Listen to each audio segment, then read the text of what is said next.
Spent a good chunk of time on.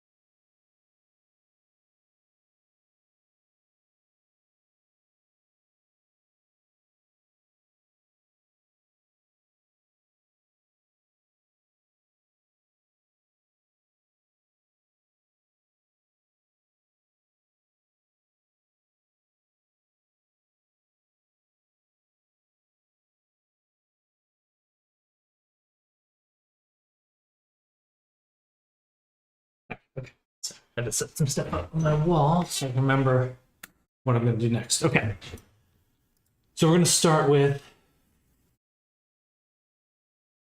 Okay, we're going to start with working on some clothing for clothing edit. So I could probably finish this week as well.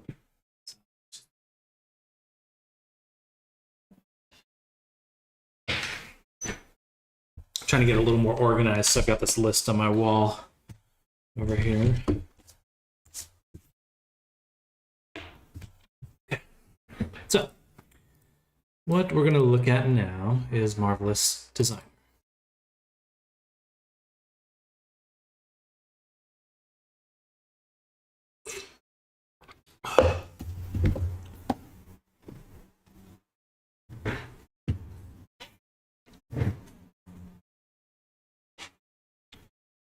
Does mean it's safe for work.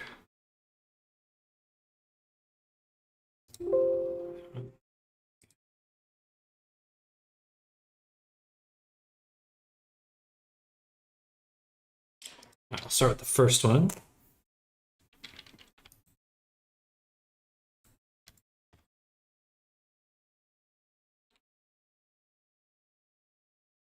This is a Circle edit that we are kind of working on off screen. So we're just going to give it a little bit of an update and then ship it on out by first. Switching this over to Quad.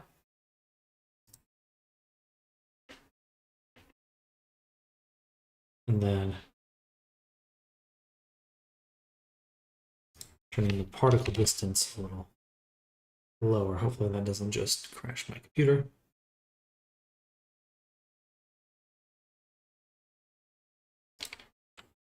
All right, we'll hit play just for a second, let it sim for a moment.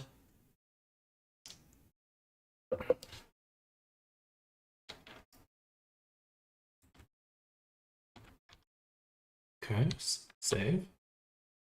We can stop the play. And we can select everything again. Hello, Arctic. So we got all this stuff, and then we can go File, Export OBJ selected, and this will go into, we'll go right there. We'll say Izzy1.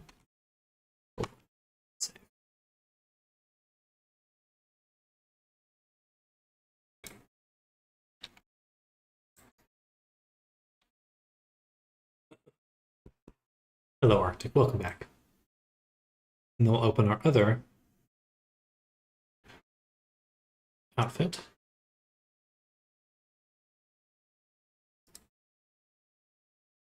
And we're going to do the same thing.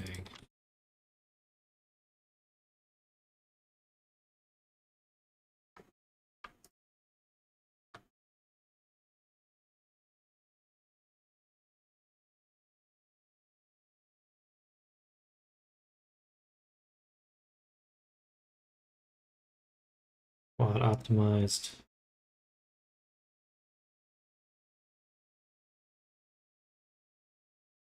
Particle distance. Wait for that to load. Then simulate it for a little bit and then send it off.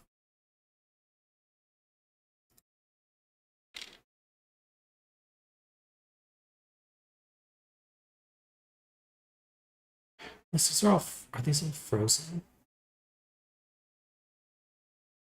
Ah. These are all frozen, aren't they?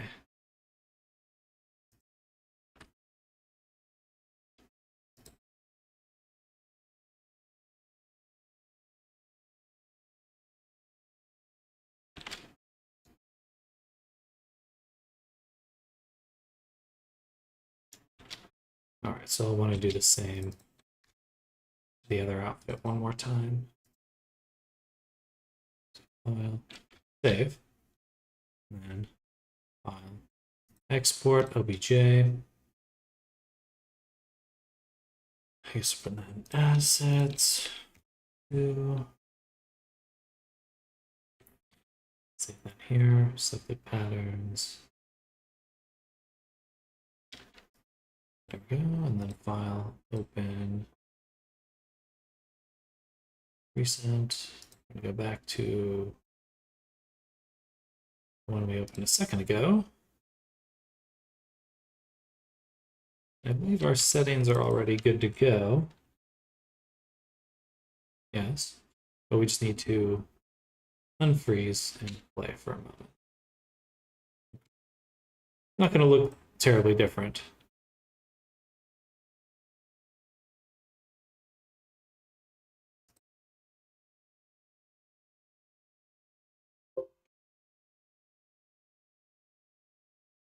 Okay.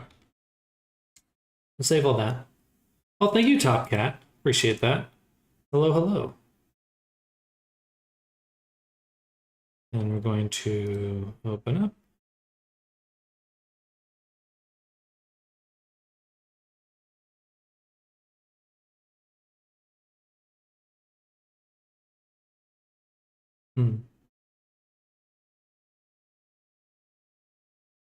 This should work just fine.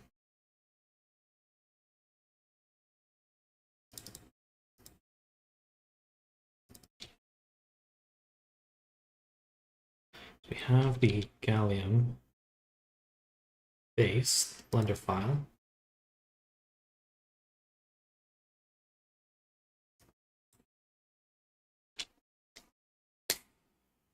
I don't think there's SPS in here, just in case. Just in case.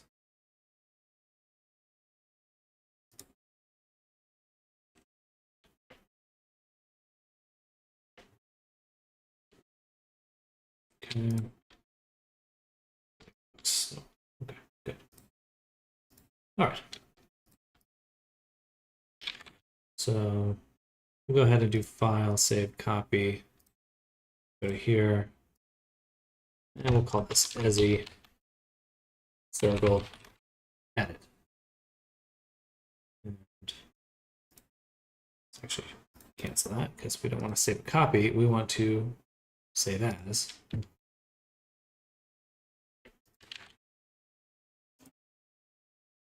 All right, let's go to make a new collection. This will be clothing. I want to do file, import, obj, go up one, over one, and grab both of these. Okay. So we have outfit one and outfit.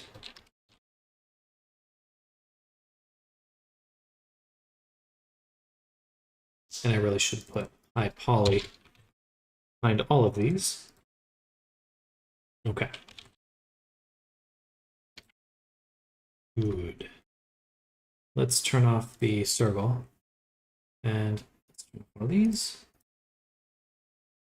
Just want to be looking at one outfit at a time, and we're going to go ahead and make the low poly. Low poly. I'm going to talk like I'm doing a tutorial because I want to send this to Nammers later. So, and for anyone else that's interested in how I start my clothing. So, a lot of times I'll start from a circle of 8, but actually in this case I'm going to start from a cube because I want to box model this outfit. So anytime we're making any sort of clothing, retopology, any sort of object really, we want to start from box modeling. And I always think about it as how would you make, if you had to draw a box over an object, how would you do it? And so if we're imagining this as a box, we could do something like this where we cut that, and we make another little arm. Think Minecraft. Think Minecraft. We can make a little box shell around this. And so perhaps to really emphasize that point, that's exactly what I'll do to start, is we'll just make a box.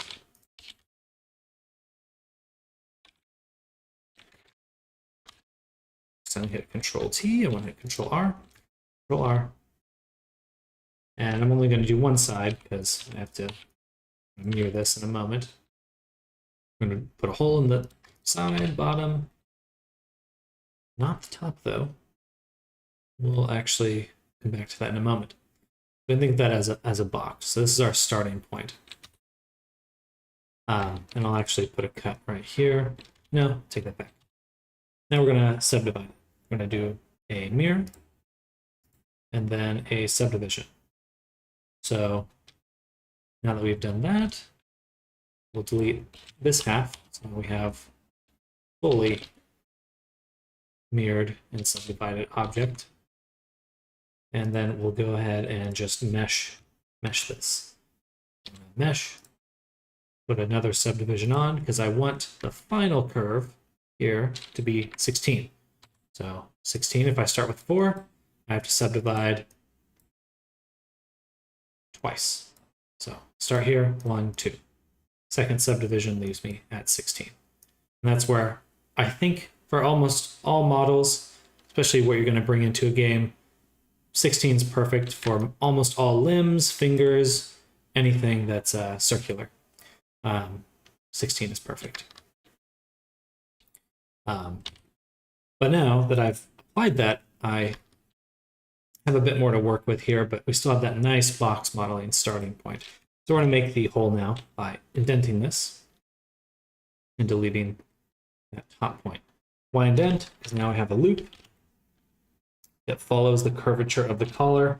If I had needed to make an actual collar, this would give me a really nice starting point because I could extrude it to make like a little edge or something.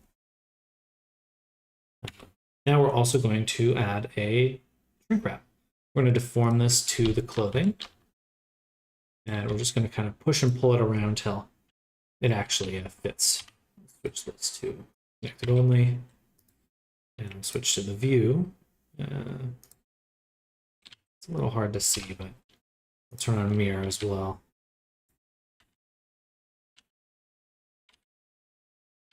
So a little bit more like that.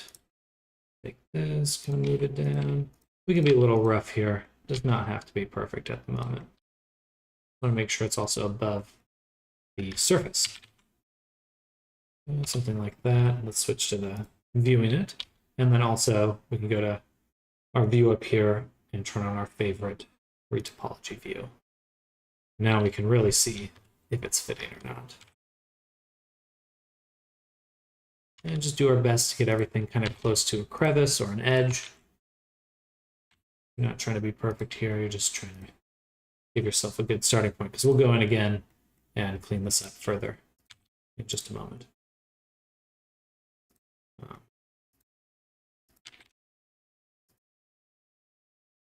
Beautiful. Hello, Popstar. Welcome. No need to apologize. Welcome, welcome. Appreciate you coming by. How's your day going?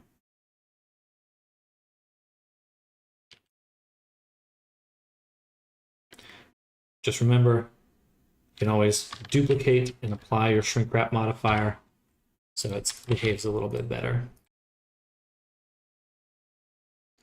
And now we're just going to try to get everything all closed up.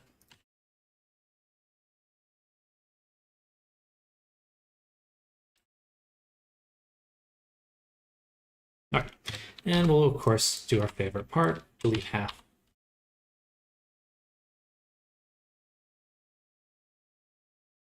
So I deleted the vertices there. And then we'll mirror again.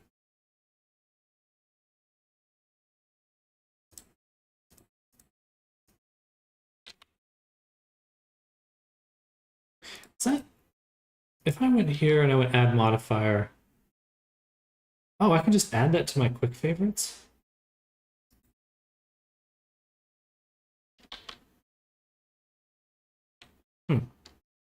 I need to, I'm gonna do a little detour really quick.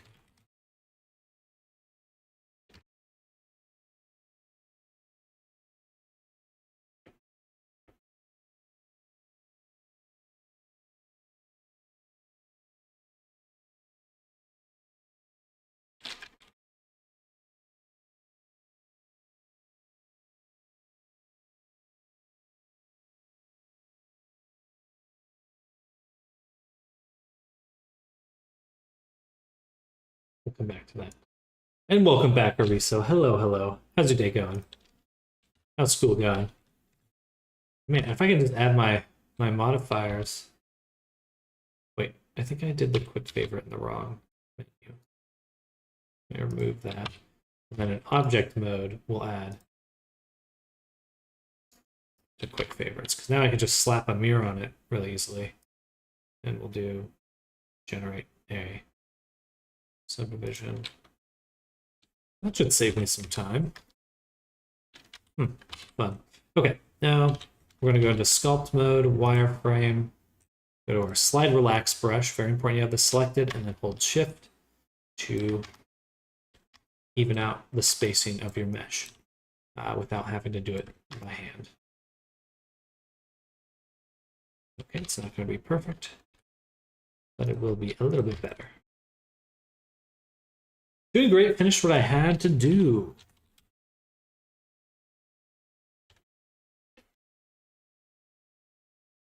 Hold on.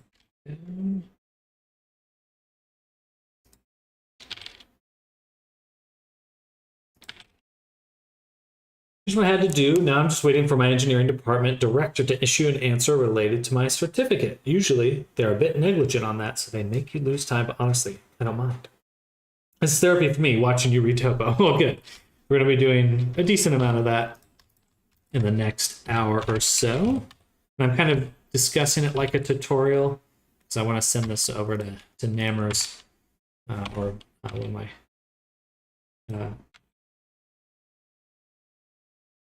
someone help me on some tasks. So I'm going to do edit, space, and then let's go ahead and just mesh the whole thing. Bam. And I think we'll add, sorry, I'm going to undo that. I want to keep the shrink wrap. Control A, duplicate, apply the duplicate. That's here. Need a little bit more resolution. I'm going to go to this view, wireframe, and just kind of smooth it all out. But we still got the shrink wrap. What happened to that geometry node thing you were making for Retopo? Depends on, I have two main nodes that I've been using for Retopo. One is for hair that I made recently.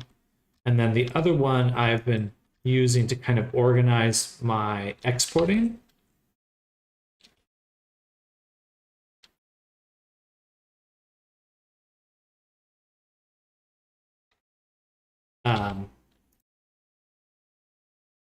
And sleeve off.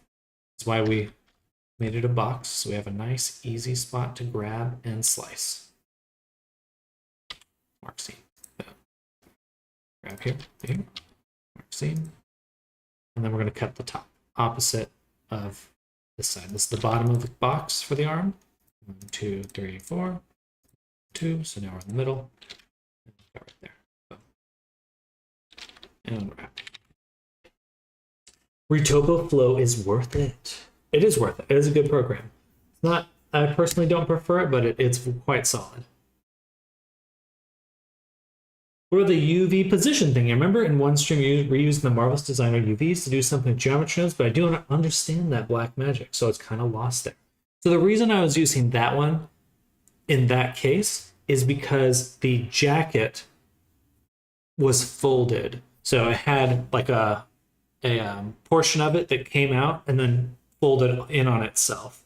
I could have tried to hand retopologize that, but that would have been super difficult. So there's, I think I linked it last time, but there is a good tutorial online about how you can use if you have a model that has a UV map, like a high poly model that has a UV map, specifically ZBrush usually makes a high poly map, then you can use that UV position to make a simple mesh and transfer that position data to your retopo. But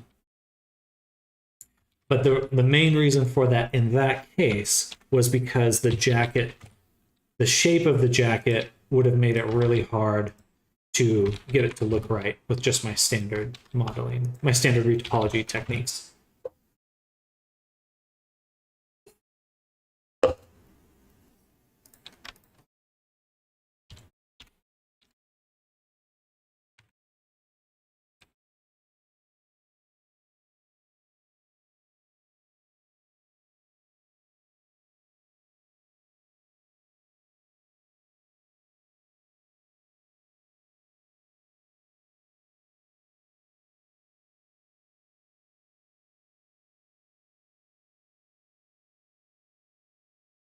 Like a specific edge case, I do think that at some point I will use that exact same method again. I have a feeling that it just depends on the type of workflow you have. I could see that being extremely useful for certain types of productions.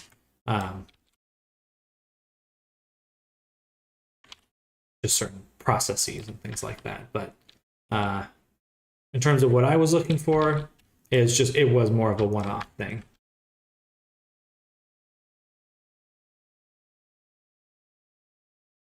Check out the new features added to my Unity tools. I didn't check out the new features yet, but I did see you post. Go ahead and unwrap that one more time. Well, then we'll take a look.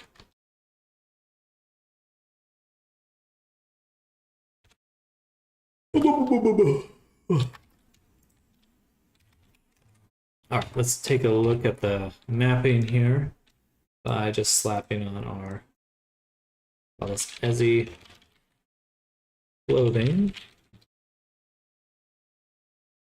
Just clothing for now. And we'll add in a UV map if we have one. If we don't, so make a new one. 2048 UVs. Color grid. Okay. Beautiful. Getting some stretching right there. Which is expected because this is very. Let's just even out these ones. See how this line goes across? We're actually just going to kind of be a little bit more intense with it. So.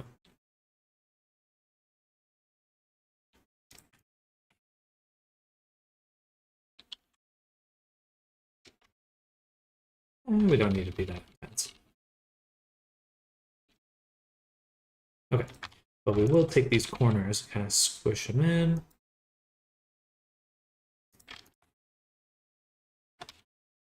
Squish them down, or squish this one up.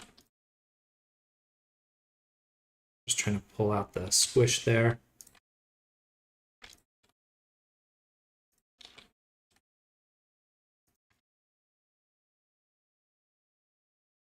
Ah.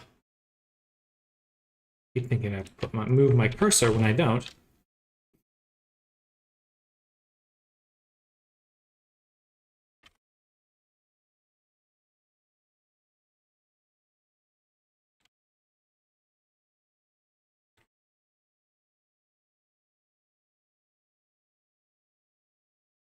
All right, that's better. Still not perfect though.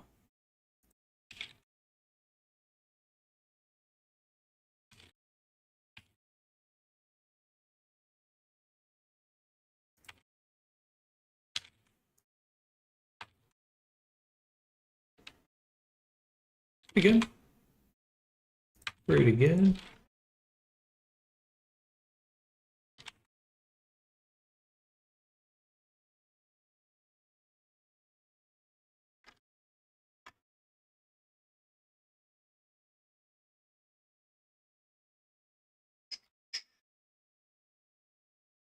All right, gorgeous work. Just kind of straighten that out a little.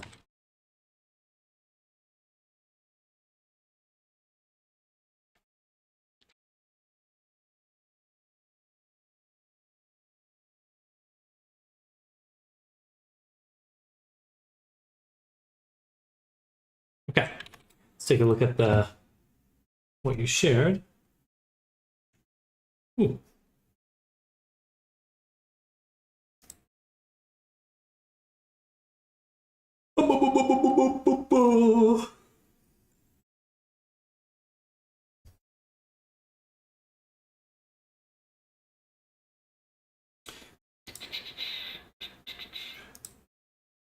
New functionality.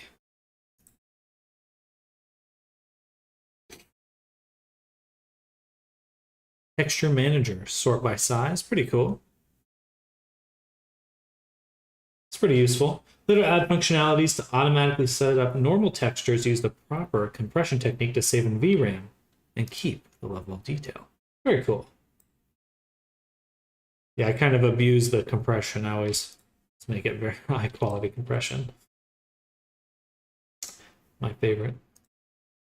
All right, now we're gonna do the pants. So same thing, we're gonna make a cube. We might go back to Marvelous and re-export these. As we see, you can see the wireframe underneath here of the model, of the body. So that's okay. It'll still give us a good starting point for the low poly. Never use crunch compression as that is an illusion.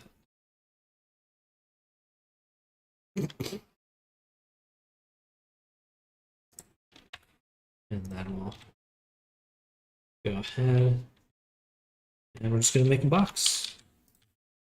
We want good UVs. And the easiest way to make good UVs is start with a box. Box with a mirror and a subdivision.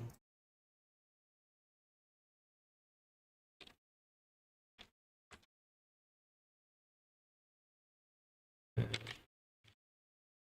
this case, we'll scoot it up. I'm going to delete this top edge, like this interior, and do 0.6 ESX0. So extruded that edge and then put it in the middle. And then we're going to do a cut here. Right about there, I think. And then we'll do, oh, I should add one more D4 or one more to my quick favorites. Shrink wrap. Oh, that's the wrong thing. Move. Shrink wrap. I'd like to add to quick favorites and we'll just snap it right there. I'll start retoping pants from the bottom. And I do the same. It's all the, as long as it works properly, should be good to go. I really need to get an add-on for a better quick favorites menu. This one is not cutting it. Or the standard menu is not cutting it anymore. I just have too many options. Too many things to look at. I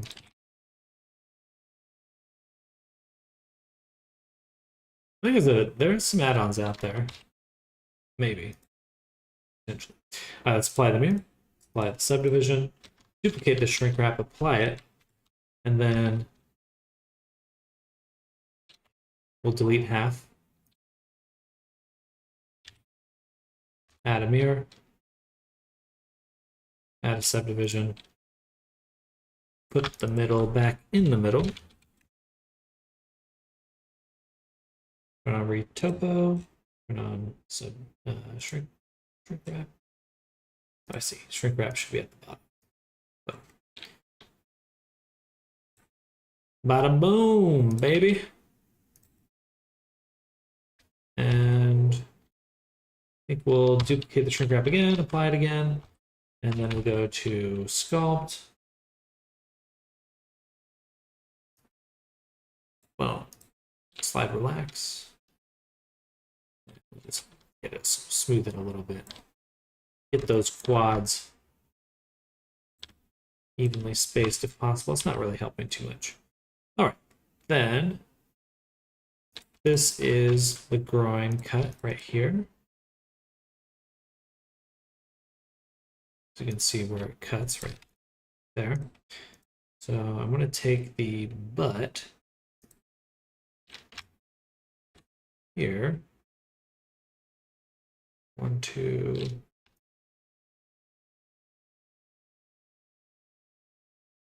Yeah. And we'll indent it. Delete this middle strip. 0.6, close it up.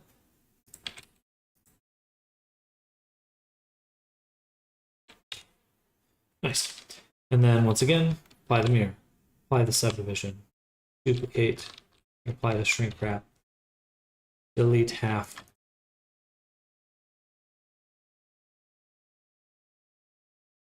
And then a mirror. Just a mirror this time.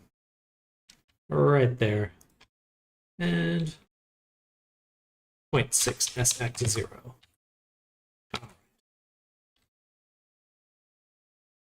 Now we're looking at some better, enough resolution that our slide relax is actually going to make a big difference.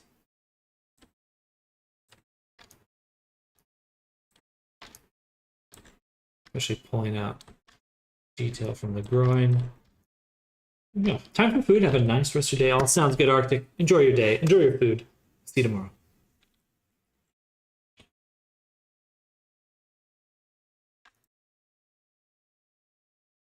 I think we also need to apply our shrink wrap. So I'm going to Control A. And we're going to stop using the shrink wrap for now. So I think it has served its purpose.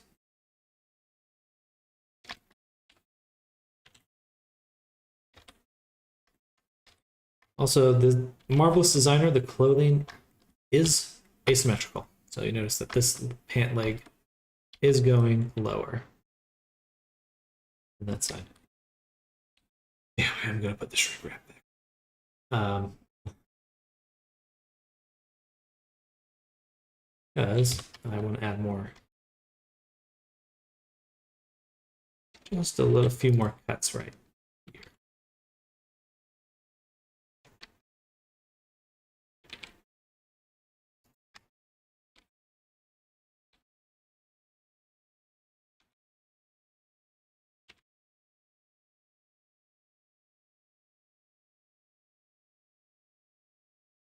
All right, that's good enough. Then apply again. Make sure the middle is actually in the middle. Use the slide relax tool to space out the groin. Get rid of any pinching that we can. Okay. So there's that pants low poly. And we'll just throw them in there. Okay, that's outfit 1 high poly. Let's do outfit 2 high poly, which definitely has a few more objects to it.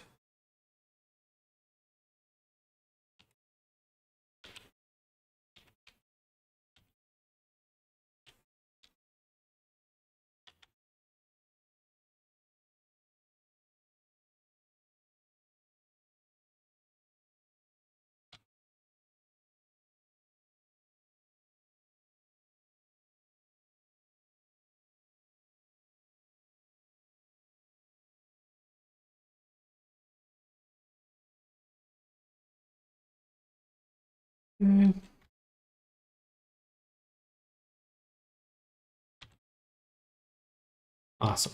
Now we have these 3 objects. This one I might actually use the position thing for, because the way it crumples, it's going to be hard to get geometry in there. So using that GeoNode setup might be better.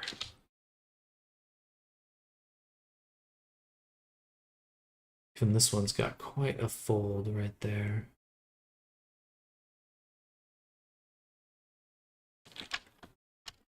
That booty.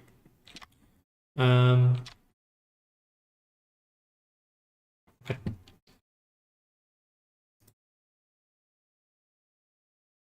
So we'll start with this one.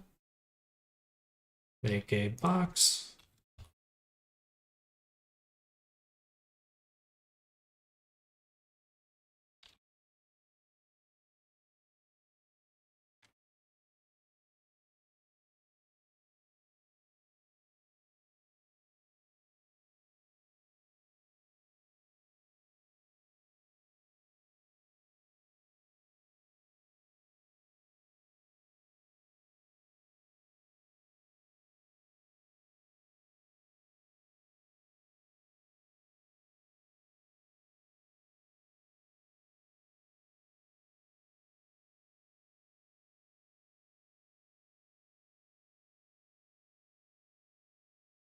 All right. And we're just looking for some even squares. Should be all right. Let's do a mirror, subdivision surface, and a shrink wrap.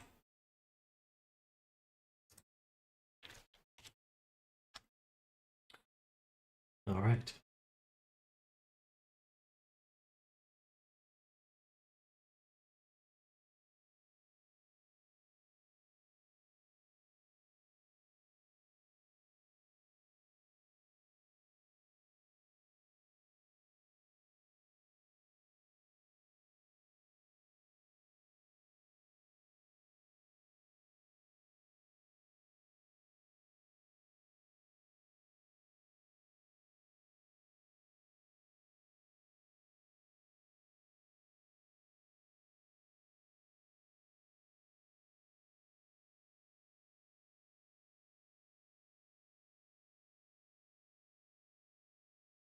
All right. Let's mesh it. Now I take that one at a time. We'll just add them or apply them. Mirror, subdivide, duplicate the shrink wrap, apply that duplicate. I think this will just fucking do the double subdivision right now. So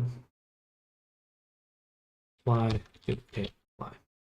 Okay. Now we can delete the middle.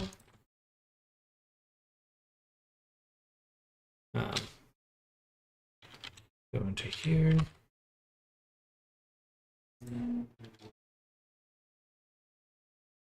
Get that spacing looking super good.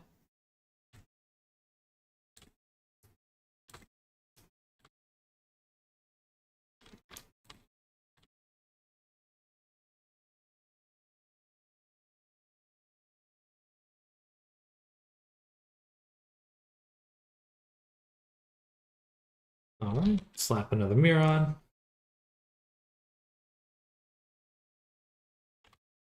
I don't want two mirrors.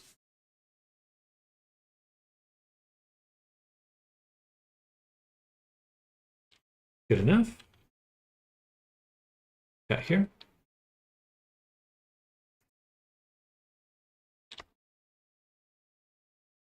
And I just kind of cheat with pants.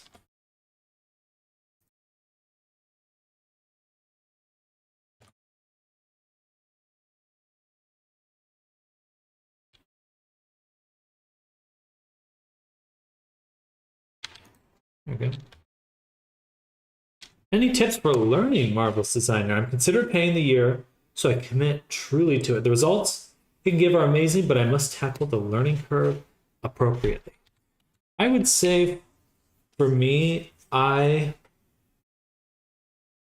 think that if you're comfortable with Blender, that you can kind of just do the main wrinkles in Marvelous Designer. Like you're making a jacket, you don't need to make the jacket completely in Marvelous Designer. I think what you would do in Marvelous Designer is you get the folds. You get the folds that you would really, really like. And then after that, then you bring it back into Blender and you do all your modeling and stuff. Like if we're looking at the clothing here, it's like on this jacket, there's no zippers, there's no pockets, there's nothing like that. And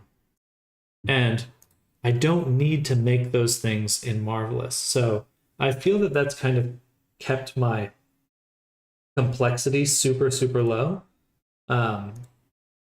Because I can just lean on what I already know and just get what I actually want out of Marvelous Designer, which is the nice fabric wrinkles and the ability to place clothing on a model easily. So you execute that bot, would give an explanation. It was time for it to go. Yeah, I think you can kind of, I don't want to say cheat, but you don't really. For me, Marvelous Designer is all about the simple block out, and that's pretty straightforward. It seems to me. If you want, you can make it as complex as you want to, but for what I need, it's really just these basic forms.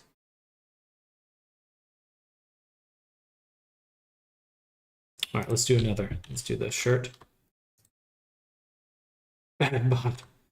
Bad. Do another cube. Give it a mirror. Subdivision and shrink wrap onto shirt.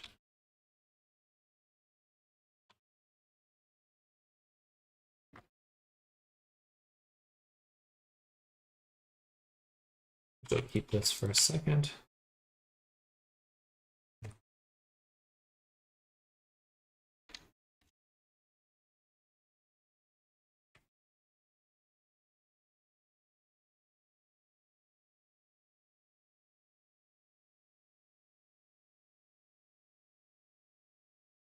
Probably could have copied the shirt I've already done. But where's the fun in that?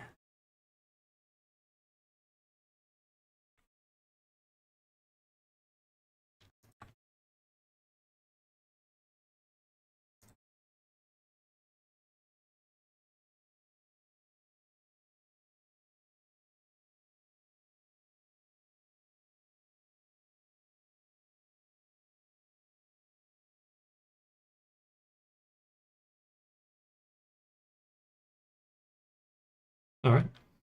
We'll do 2 subdivision, just 1 subdivision actually. Apply the mirror, apply the subdivision, apply duplicate shrink wrap. Oh, that didn't actually apply the shrink wrap? That shrink wrap? Yes, it did.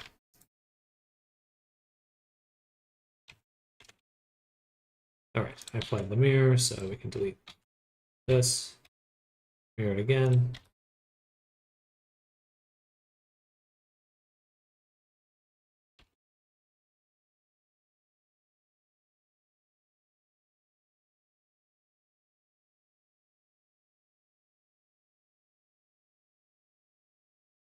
Which, now that I think about it, I wonder if there's also intelligent AI chatbots running around Twitch. There has to be, right? I'm sure there are. Well, it depends on what you mean by intelligent, but I'm sure there's some ChatGPT style bots running around. They're definitely using Twitch to collect data, regardless of whether or not they're interacting. But I would assume they are.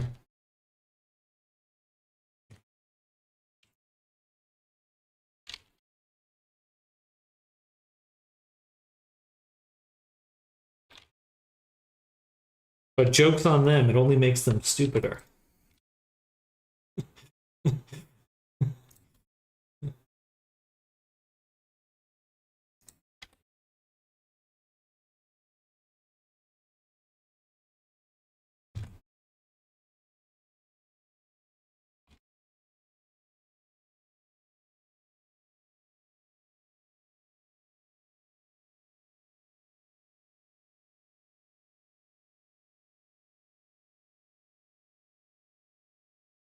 And we need one more subdivision.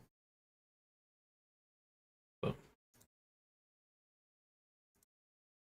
Mirror, subdivide, shrink wrap. What's fascinating?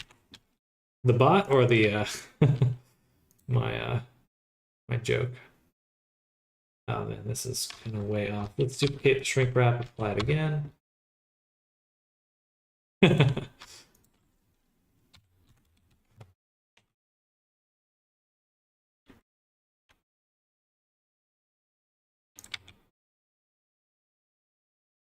But I don't think we're too far away for. I mean, ChatGPT already has the voice feature. They just have yet to release it.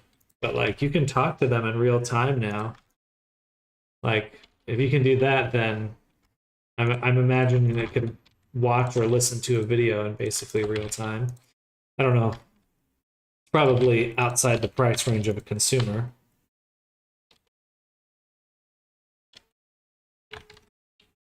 But this shit is evolving quickly, that is for sure. All right, apply the mirror. Let's just mesh the whole thing now. Should always.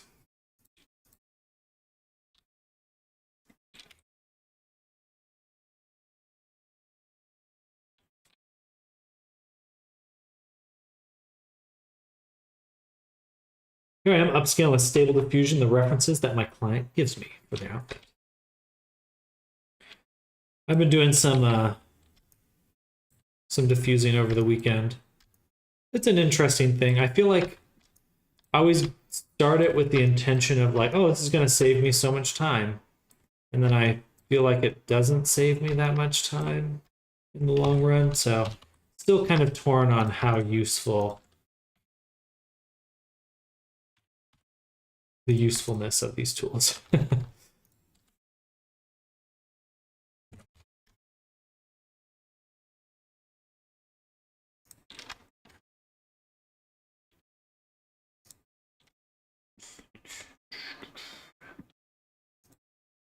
It depends on what it's doing. Like if I'm using it to like kind of explore an idea for like a character design, I feel like that can save me some time. If I'm trying to oops. If I'm trying to make a very specific painting, then I kind of struggle. I feel. Like, hey, I want exactly this. The more exact I get, the harder I feel it is to work with.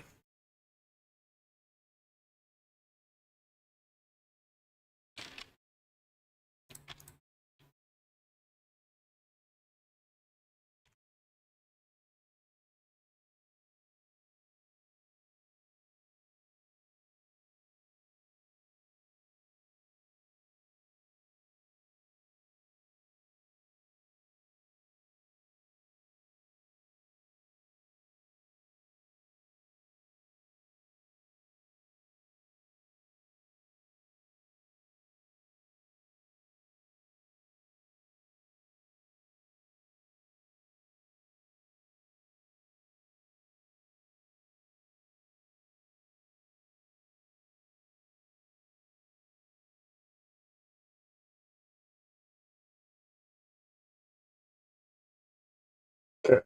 Excuse me. Whew.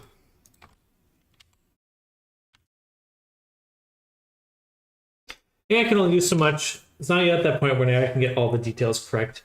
I don't. Yeah, and even then, it's like it could get even if it got the details correct in one image to reproduce it, it's quite difficult. I need to get all the details, just the basic work, so I can boost my workflow.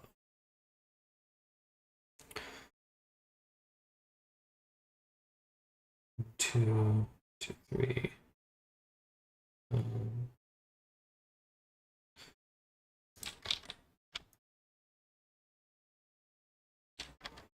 think what excites me most about it right now is the idea of like creating animations with it, or like a comic. But I think I have to learn how to make Laura's now, or like things like that, because it's just not control. It's not exact enough for me. I want a little bit more control out of it. So I want to learn how to make those like Laura's and things like that.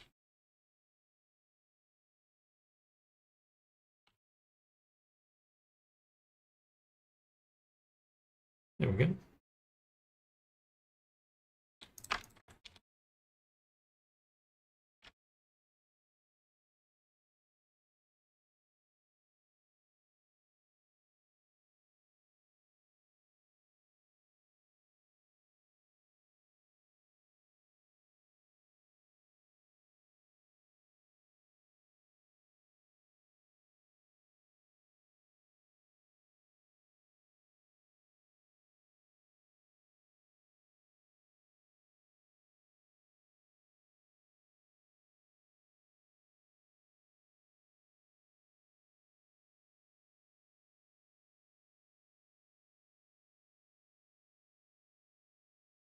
go.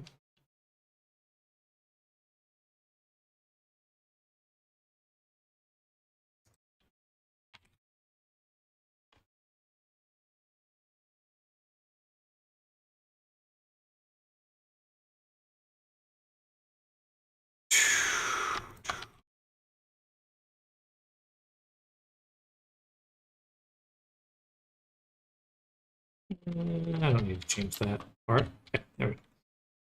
Laura's. The animations are like a fever dream. I love them. Well, I think like generate something, then use Blender to animate it. Like generate just images, diffusion to mask things out or make backgrounds and stuff.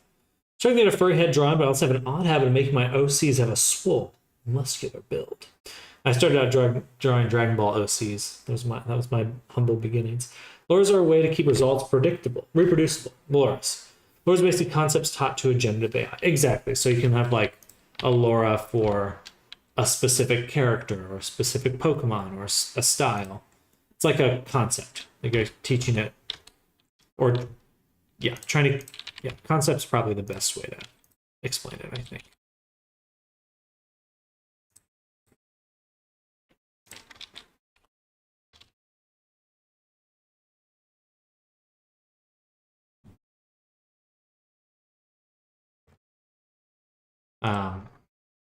But it's interesting too, because who knows if that's going to be the wild part about using that kind of stuff is that like every 6 months it is very different.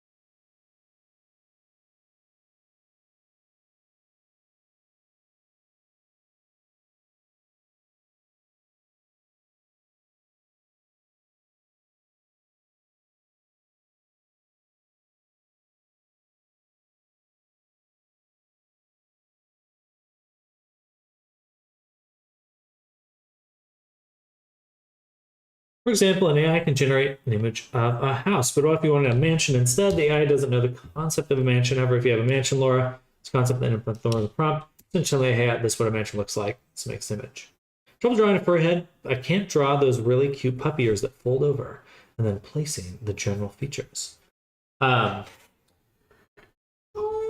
can always, I don't know if you're more comfortable with this, but if you feel that you can make a simple shape in Blender, you can always do like a little quick block out of your head, find the angle you want, and then just draw over the head in Blender Popstar. All right, we are going to use our retopo method for this one. So what we'll do is we'll make a new mesh, put it at 0, delete everything, add a geonode,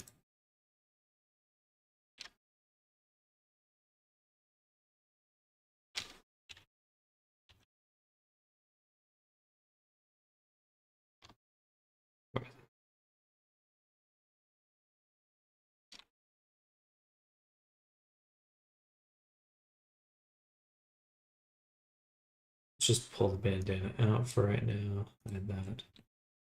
Okay. And we'll call this bandana on wrap.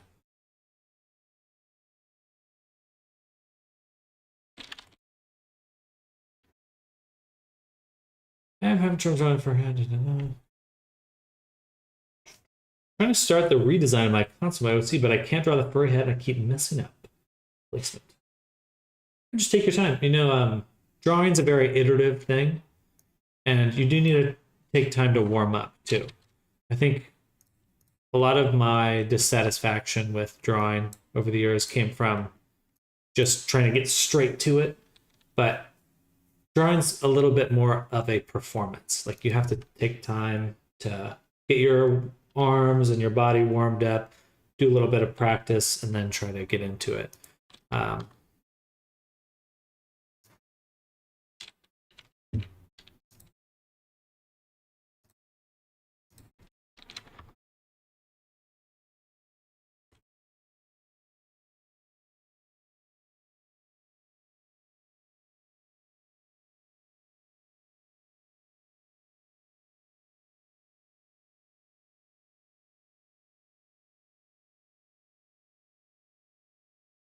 Excuse me.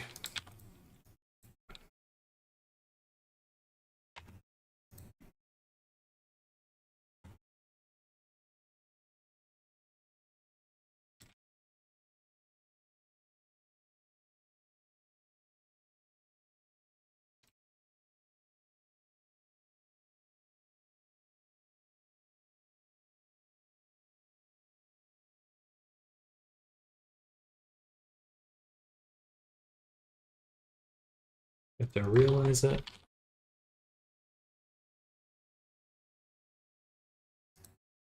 Should be a UV map on this. Yeah, UV map. When I import it, there we go.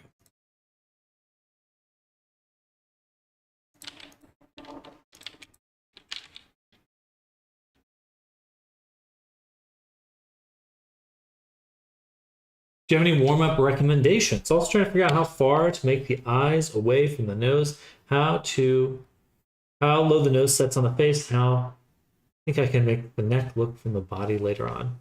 Just starting out simple, using like softer brushes. Just, don't go straight into line art. Make like a rougher, softer underdrawing.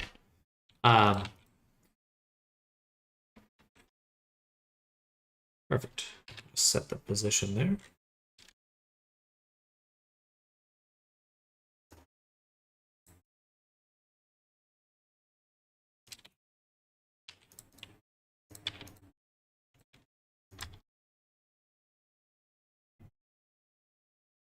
There, 1 second. 1 second here.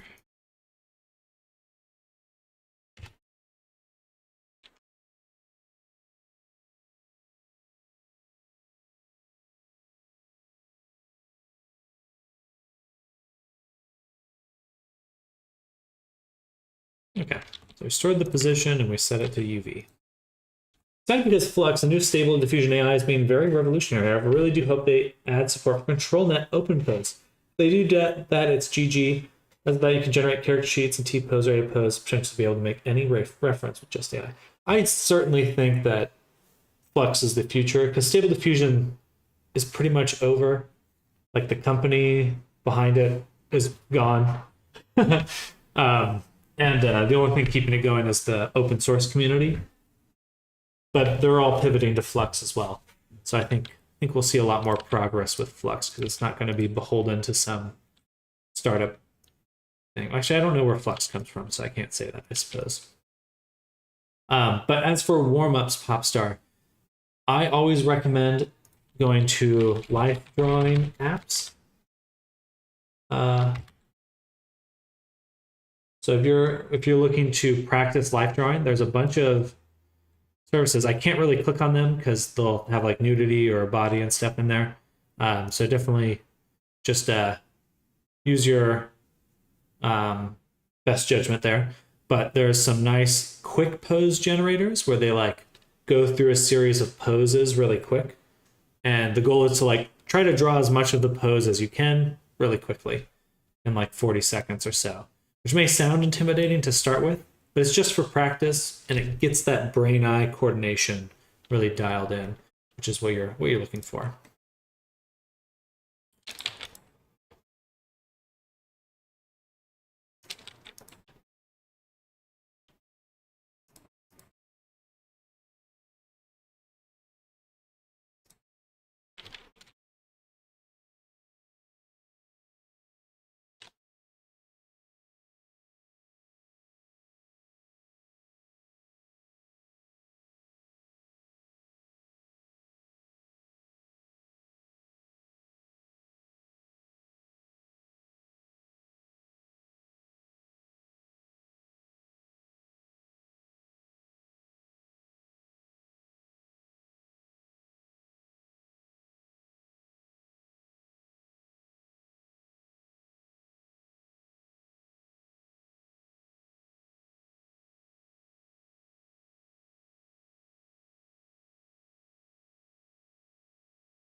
Right.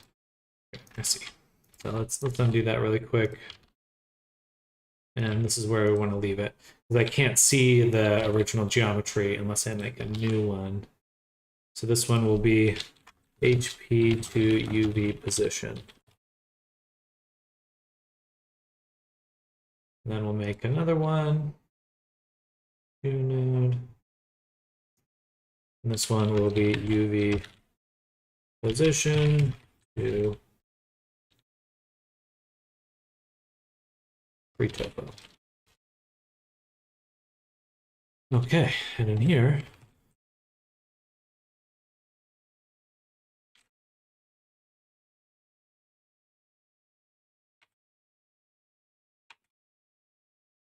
take our original geometry. We take an input object, which we'll call HP and UV position.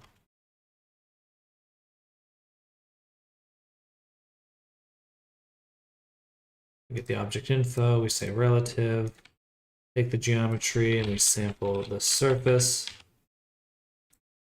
We can sample UV surface. Is that new?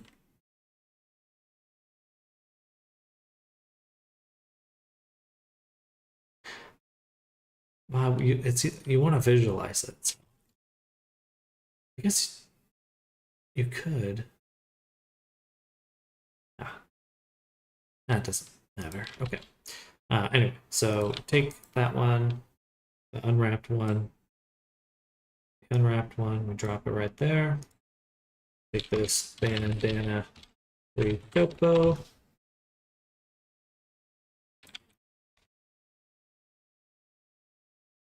Take the geometry, we set position of our new geometry by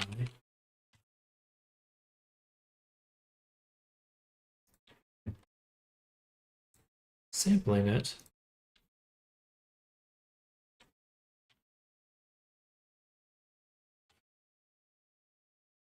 this for a vector with the name attribute original position, and we put that there. And so now voila, we're putting it there, but there's no, not enough. Moolah.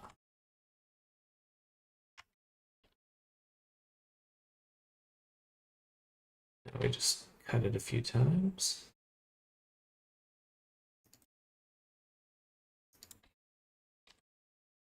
And we can start seeing it up here. Up here. In fact, we can go ahead and do a generate subdivision surface right up top, simple. And now we've got our object positioned. And again, why do that? It's because retopologizing it so it fits into this little like cavity here would basically be impossible. I mean, that's pretty tough. That's crazy tough, but pretty tough.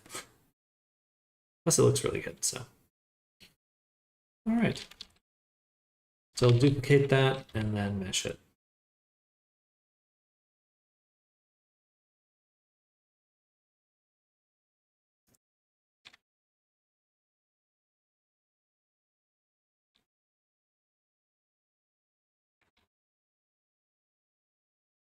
And for these, I guess we'll put them all in the high poly for now. So we'll go into the low poly.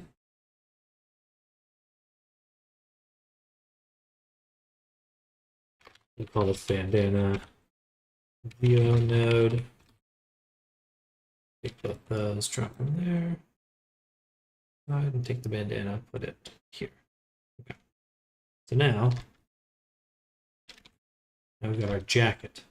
Just need to make a concept for my FNAF OC that make his twins concept so we can tell what's different about them, and then I can start a character model sheet.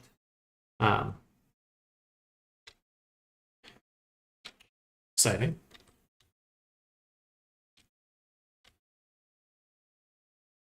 All right, we're going to do a quick block out of this last one. And then to a different avatar. We've got quite a few to jump through today. I'm gonna stand it.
I don't think I hit my microphone. Well, I'm back now. I don't know when I got muted there, but I don't think I hit my microphone. I'm not sure what happened. Hello, Electro, welcome. Sorry, everyone. I don't know how long I was muted there. Strange.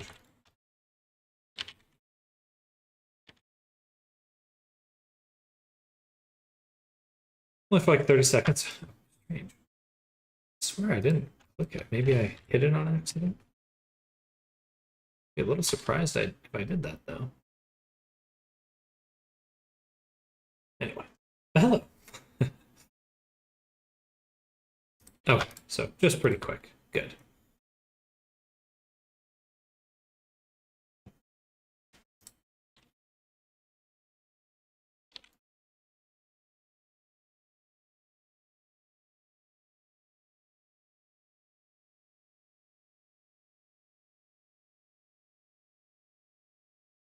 It must have been. I must have hit something.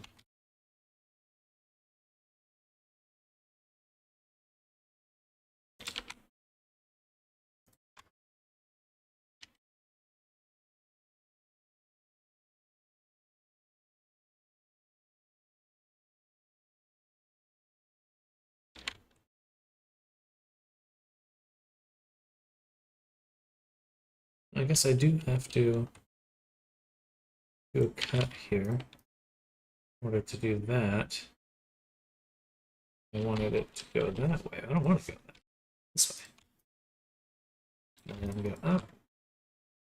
All right, put on a mirror, subdivision, shrink wrap, snap it to the jacket.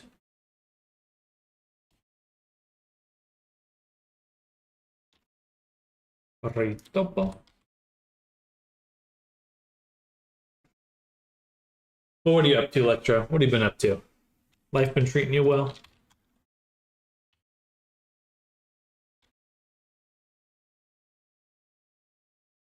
You know, I press buttons on a keyboard I don't mean to sometimes, like caps lock. Screaming, shouting. Right.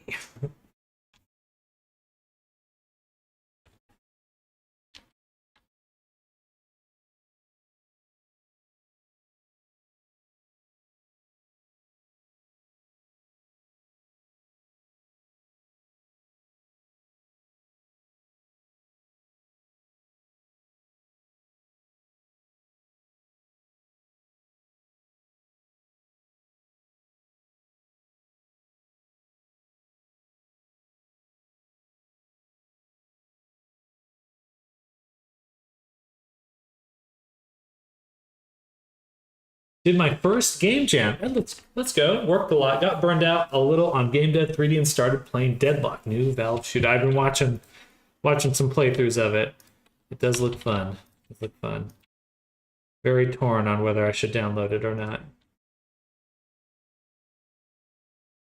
But understandable. It's always good to take your time, you know, rest up. Game dev is definitely a marathon sport. It is not a sprint to the end. It is a long-term marathon.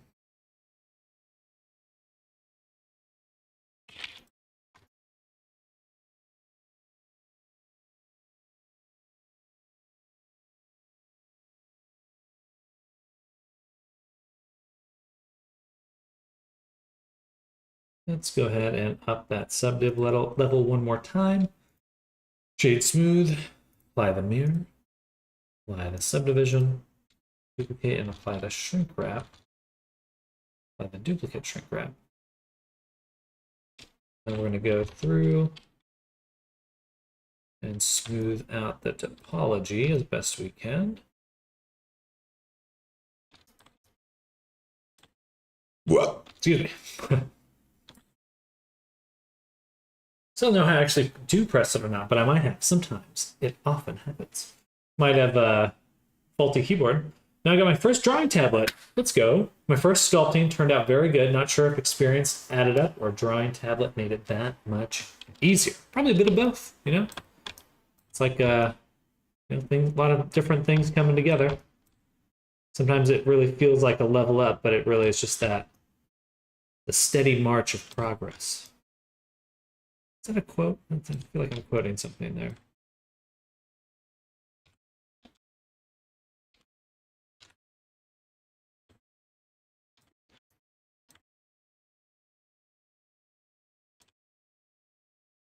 Care about the other side of the mesh right now. I just want to get just this one side nice and smoothed out.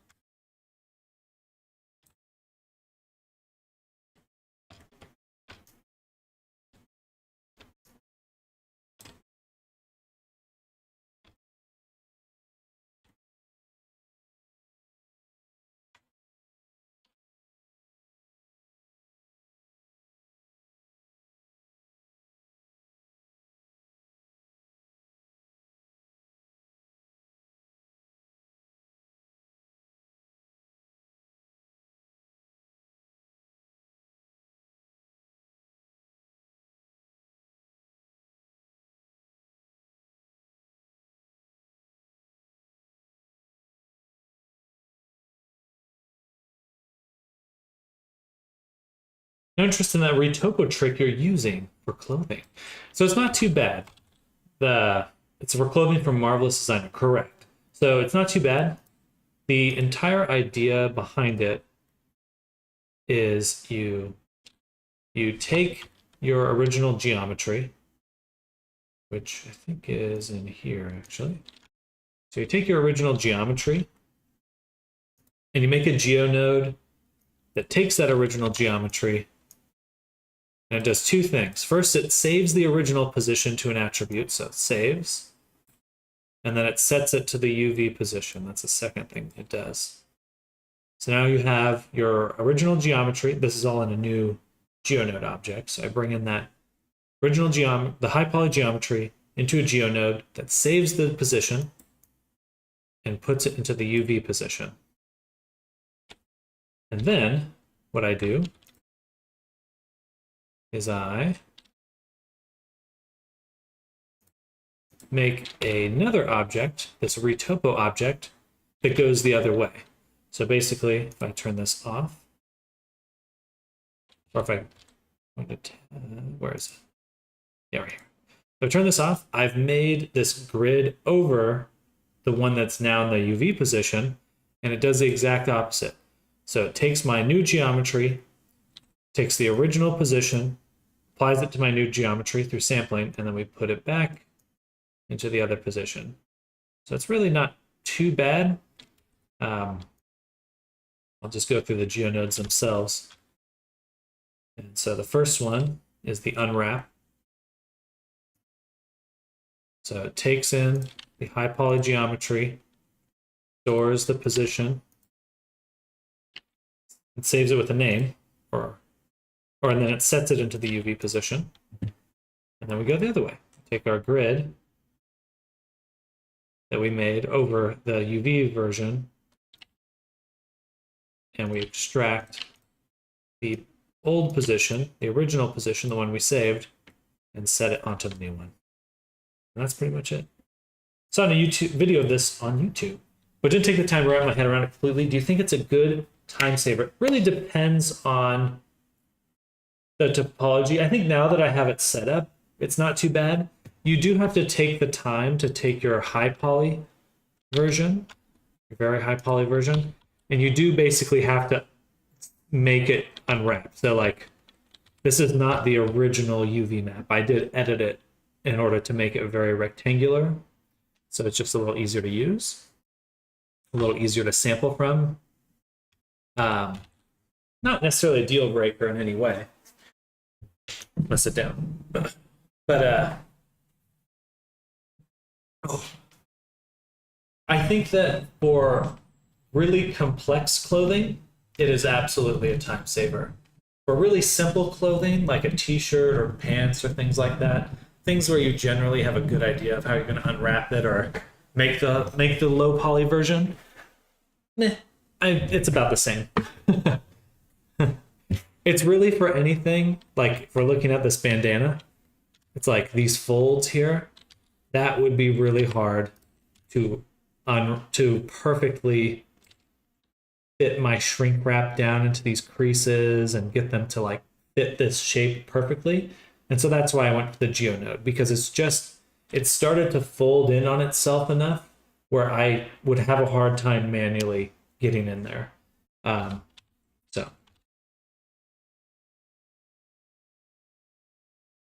So that's my logic behind it.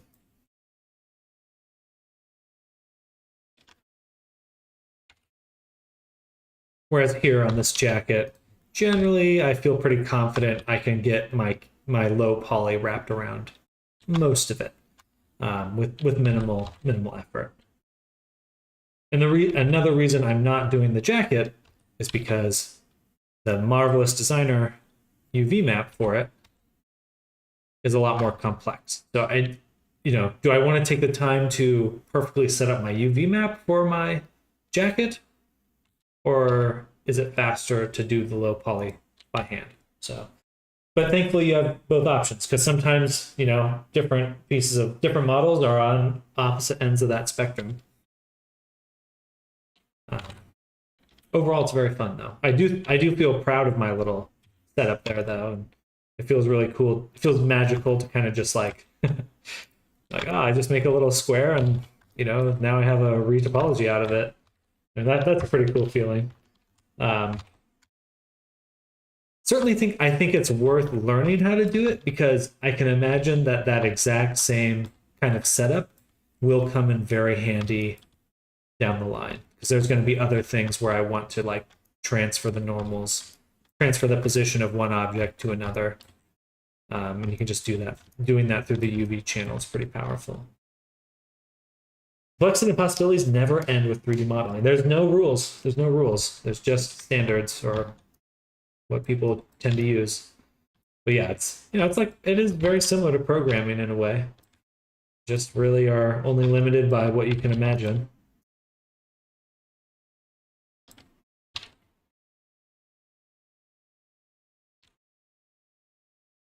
We're going to delete half.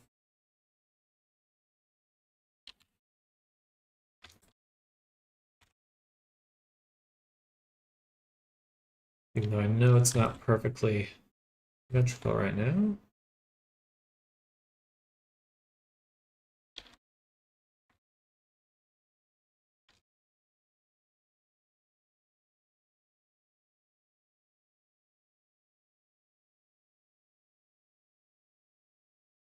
Right.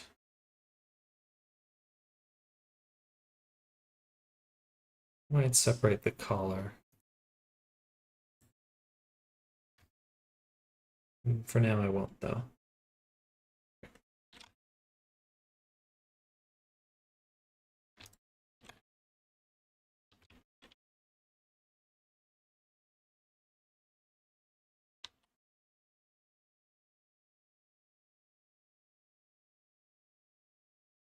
But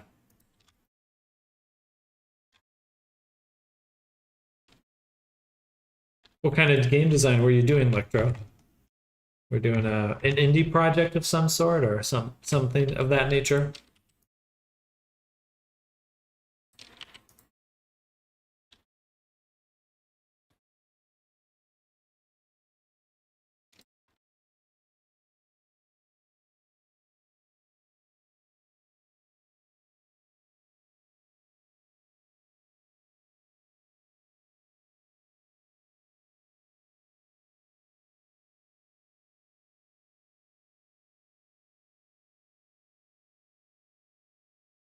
Game jam with rubber as a topic. Interesting. Like cars or the VR chat scene. Um,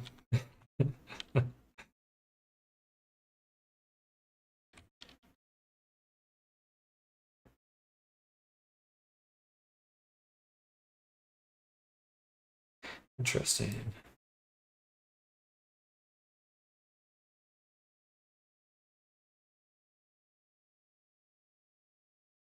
I suppose I want this to turn. Create a 3D vampire survivor with a rubber-like main character. Oh, very cool.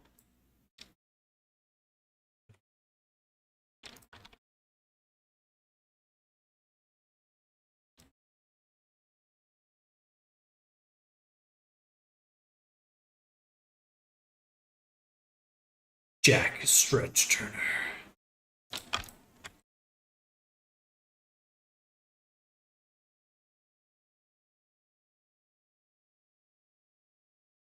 Hmm.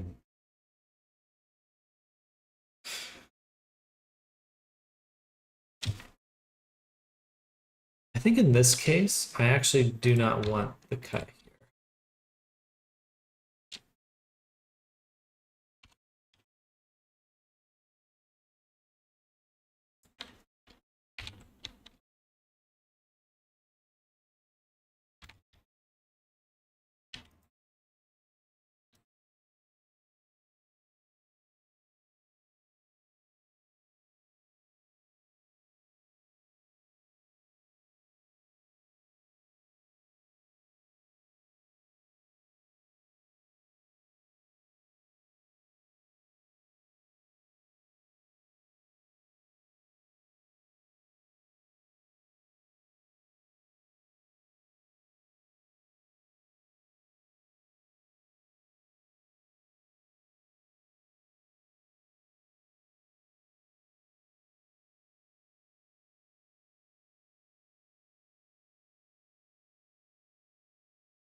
So I gotta go already. Always appreciate your stream when I'm tuning in. Sorry I can't do more often. Have a good one, everyone. That is no problem at all. Good luck with your projects. Good luck with the burnout. And hopefully we'll see you soon. Enjoy your day. Bye, Electro. Bye.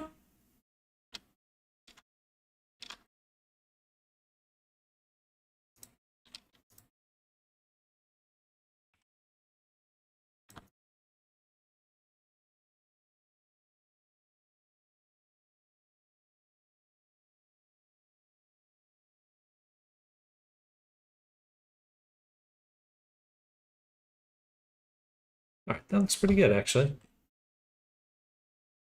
that all the low poly objects?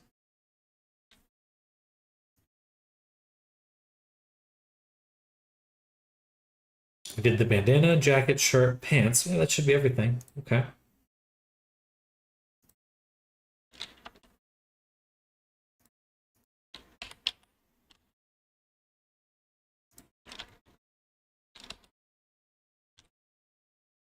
Remember, the beans are watching.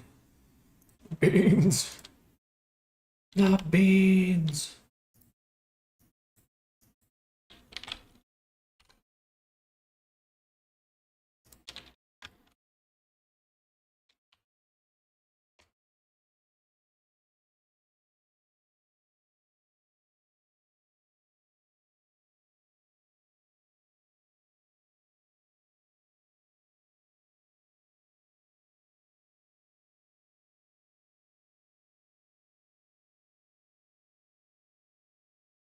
What's that?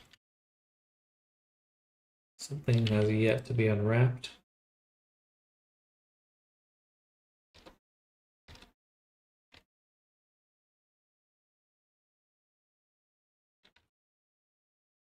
Okay, let's unwrap these pants really quick. And then we're moving on to another avatar.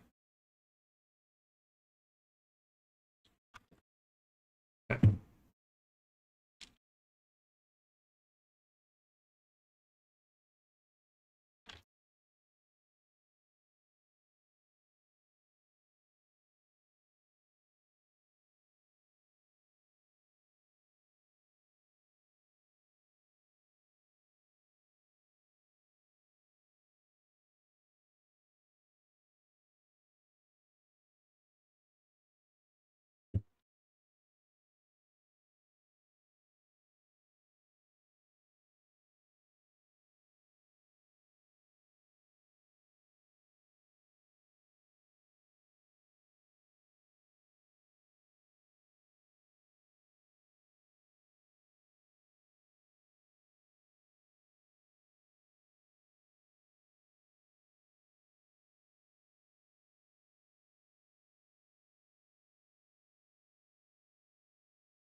Okay.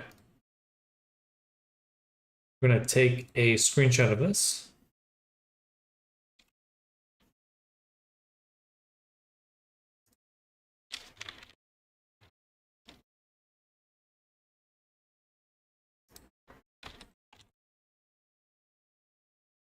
And send this over to the client.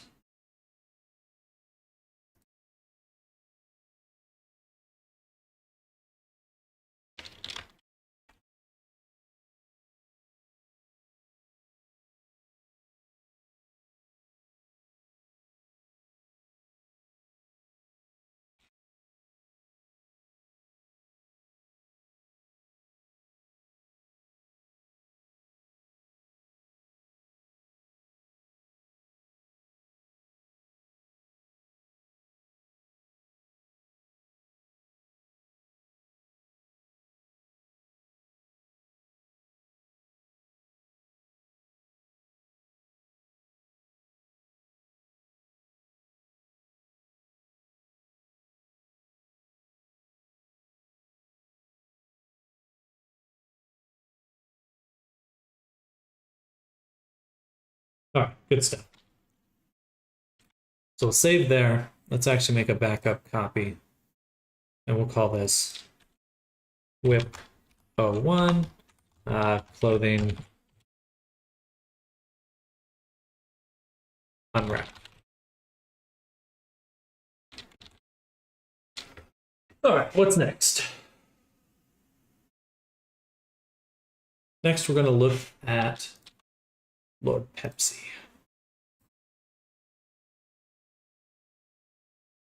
$4:30. Yeah, we're going to work late today.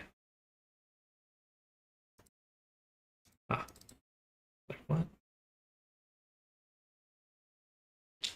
Pop him open like a pinata.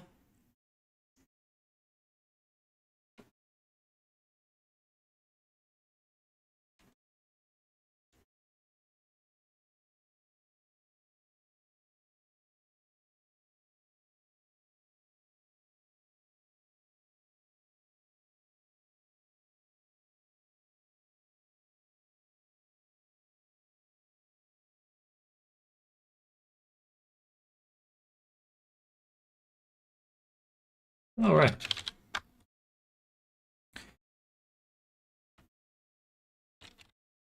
So we got some work to do, work cut out for us right now. We Shift Control S. We're going to go over to Blender. I don't think this character has a name, so we'll just do Lord Pepsi. Save as.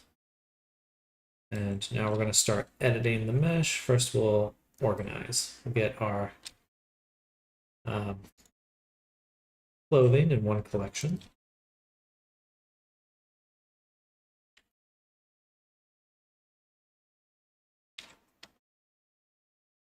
You can hide.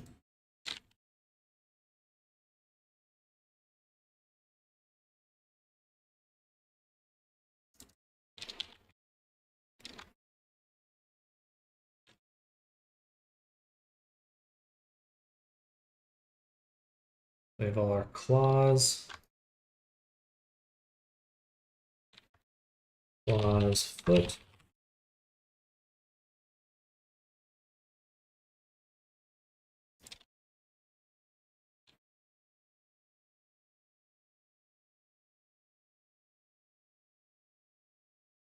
Toe beans.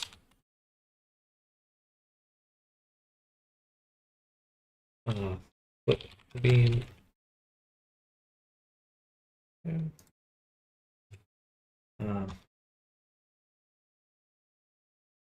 Claw, hand.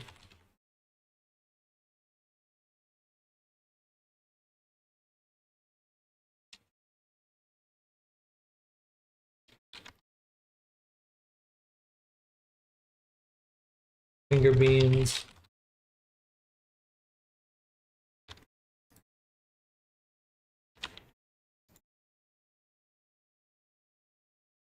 And hand bean. Okay, that should be most of the names right there. We're going to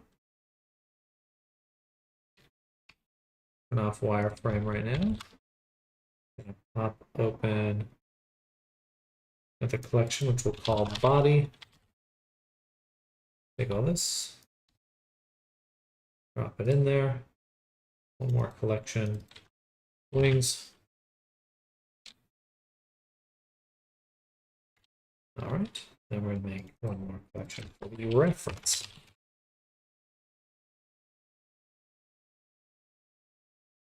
All right.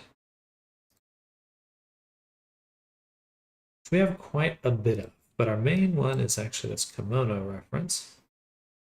And this one, and I would say this one here. Do those three for now. We'll come back to the rest later.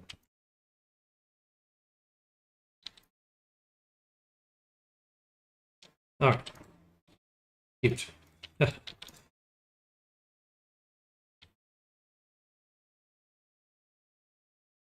We're going for more of this very exaggerated. I need a better mono style.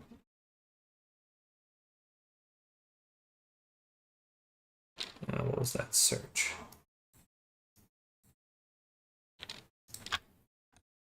Adopt.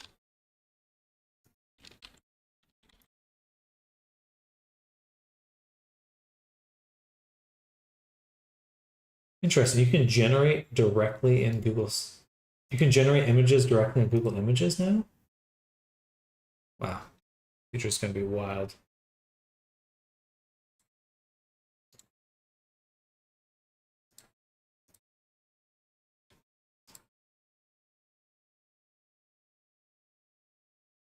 Yeah. Where is it? Right here.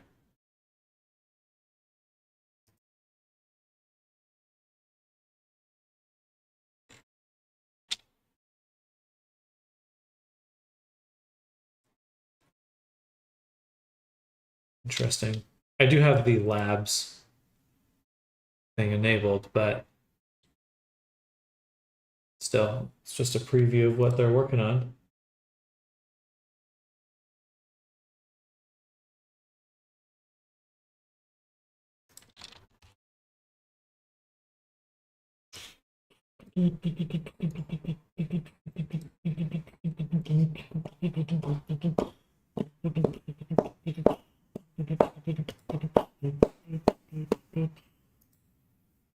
All right, so main thing about them is big hippies. Big hippies. So we're just going to use sculpting to kind of push the character around.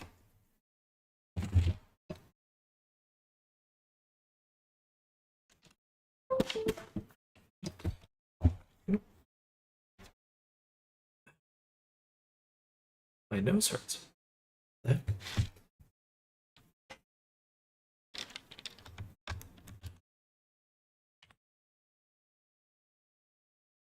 Ooh, that's super laggy.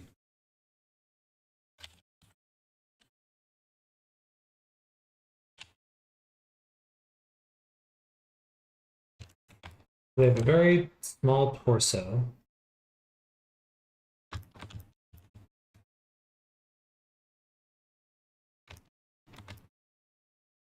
But wide hips.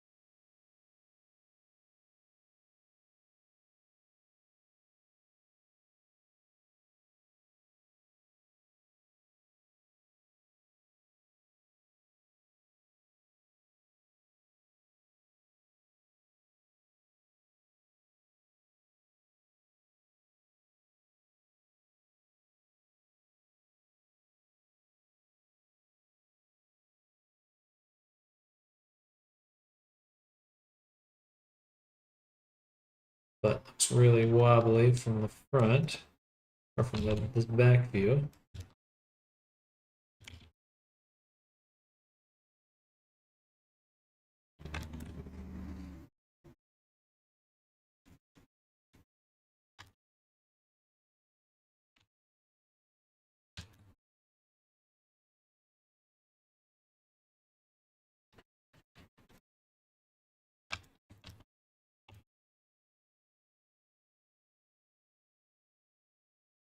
It's a bat kind of character, but the face seems much more canine than bat. You know? I mean, bats are canines? I can't remember where they split.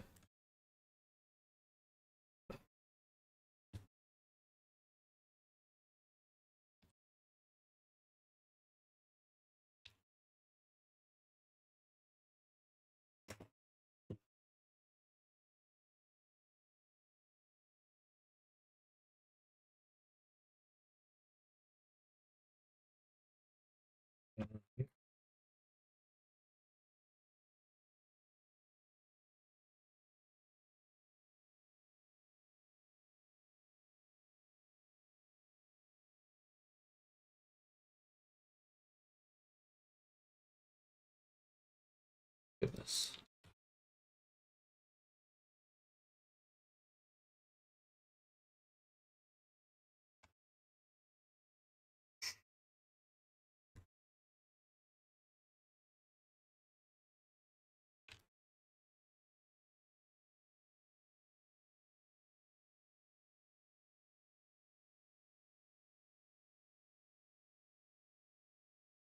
You know, I probably should. We're going to work with the body into the general shape, and then we're actually going to switch over to doing sculpting. We're going to switch over to doing a remesh completely, because I think that really will give us the best results. May have to redo the hand if I do that, but it will be worth it if I do.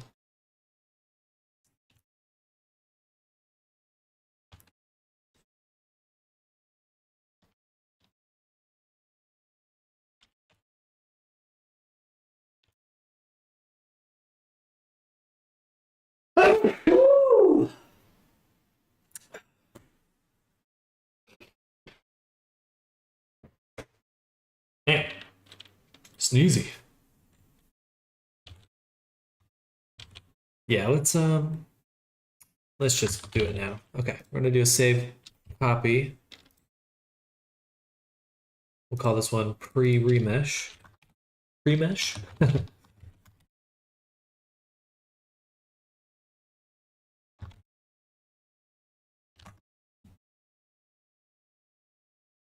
Okay.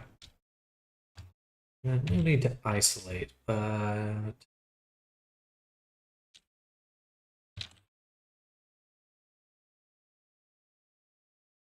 yeah, if I need to redo the hands, I'll just slice them off and I'll redo them. Yeah. Is what it is.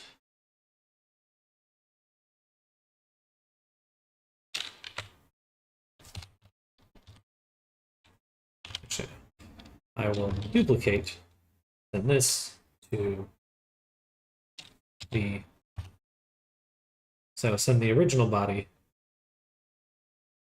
to hidden, or I'll make a new folder called data transfer.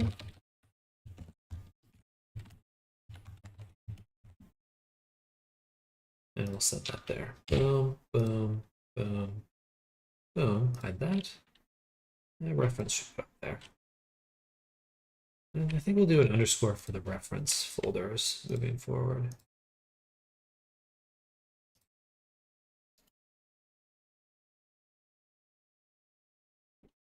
Can I rename this, please? Thank you. All right, so this one we've already meshed. We have now meshed. Now we will remesh. They're right out there. Boom. Okay.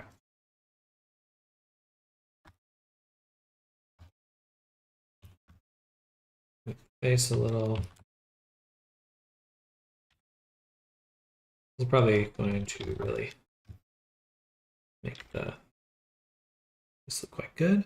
So this is a kimono style, which means like anime style, basically. Which means the face to eye ratio is extreme. Extreme. There is much eyeball face.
Very good. Let's turn the mat cap.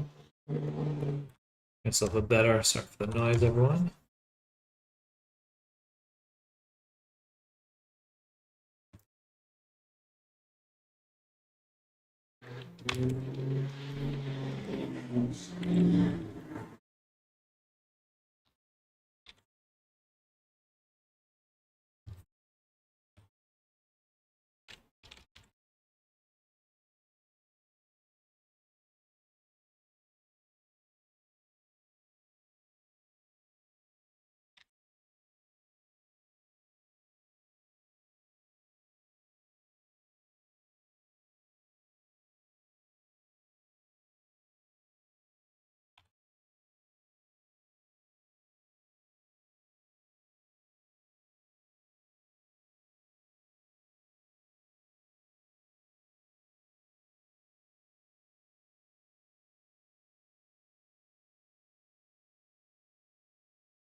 Do something like that. Smooth that down. Very good.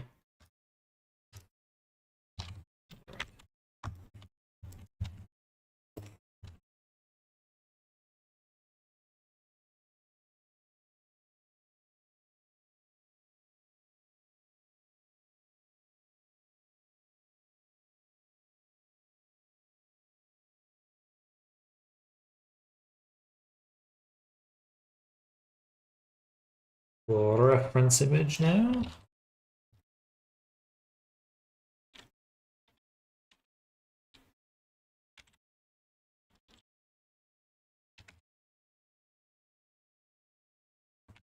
Do something like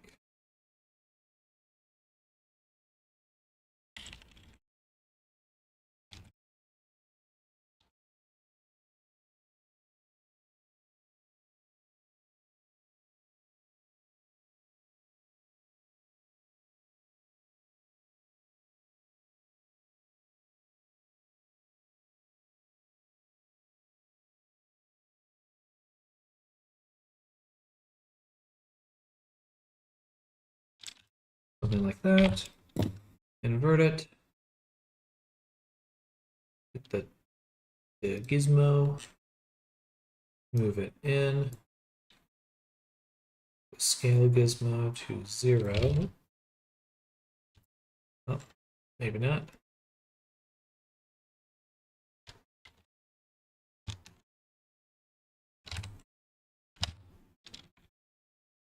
All right. So very extreme right now, but this is what we'll start to really kind of into get everything positioned correctly. Oh, sorry, I totally missed your message there. I had covered up chat. Person witnessed a crime. My client's avatar's armature has its knees above the knees themselves, and it deforms horribly. It's like an actual medical issue.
gonna have to get the hair in sooner rather than later.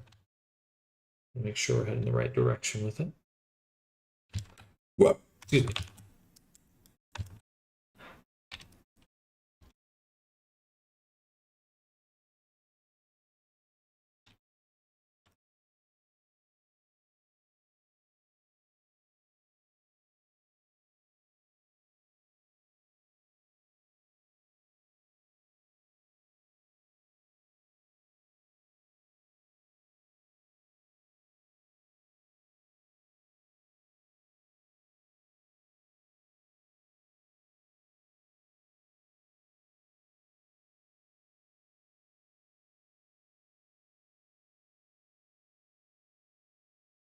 I think the head should be a little bit wider.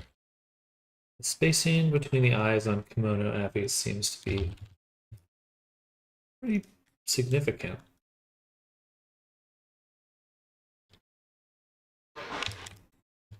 When I say kimono abbes, I'm referring to the Japanese furry style of avatars. Those of you that are not familiar. There's like Western style personas and then Japanese style personas.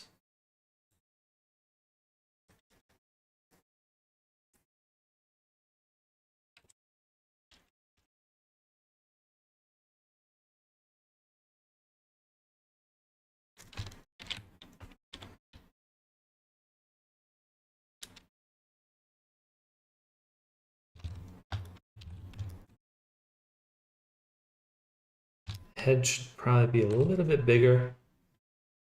Well, the hair will make a big difference. The ears should definitely be bigger. So we'll start on those, smoothing out the ears.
Arms, paws, a lot bigger.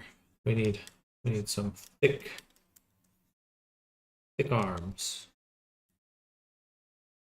Feel kind of cutesy, stylized.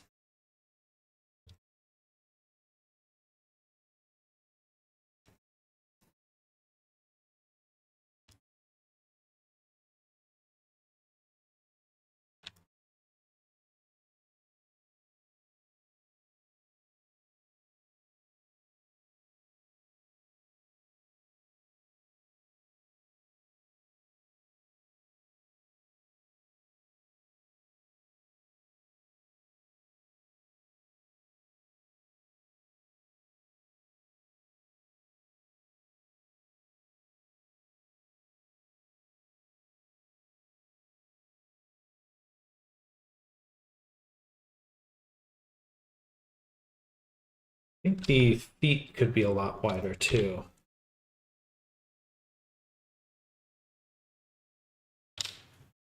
I'll probably have to redo the feet. I know I was going to block them out, but I think that we'll have to redo them by hand or by modeling because they do need to be bigger. But I would like them to be a little bit more exact. And they're And they're going to be after I mush them around.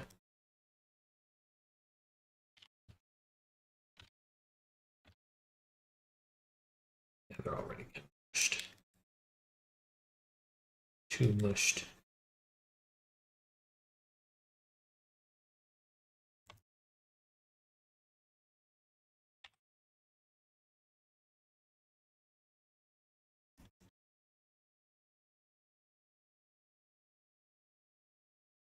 Wait, we want it bigger.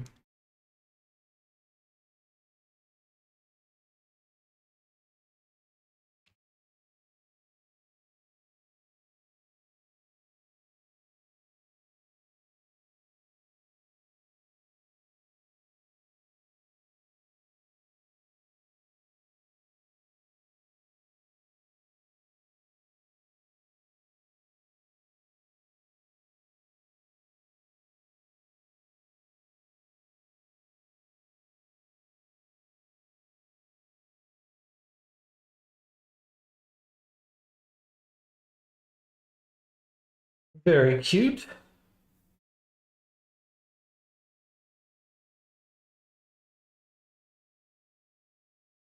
Ah,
all right.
You think the head could be, looks like the head's about the width of the shoulders.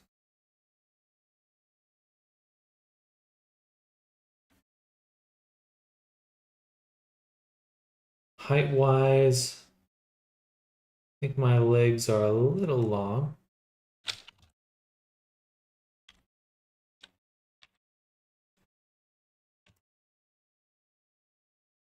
Like that. That looks cuter. And then for the head, we're going to cheat a little.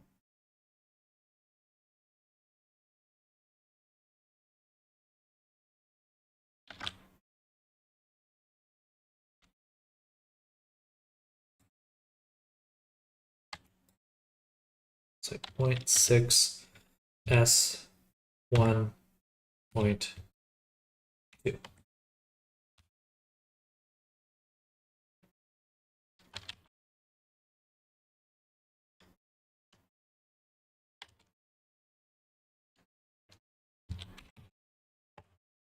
I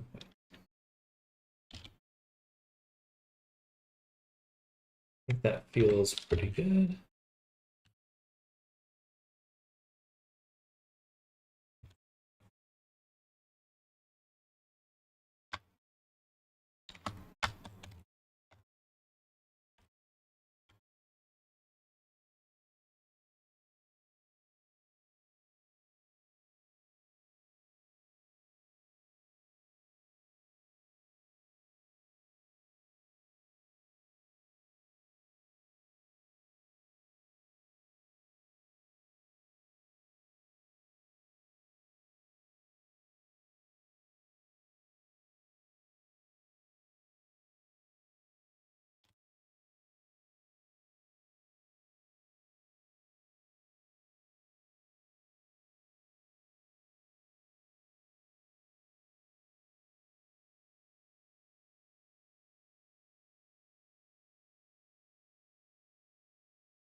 The kind of cleft of the hips, very narrow.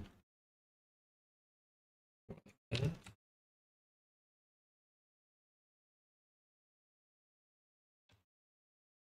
Back of the leg looks really weird. You guys need to kind of pull the whole leg that way and then this way.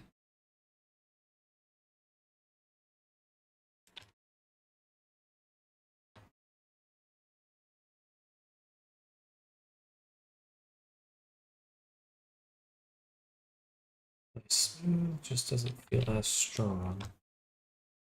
I think it should. I think I have to rely more on my move tool than anything else.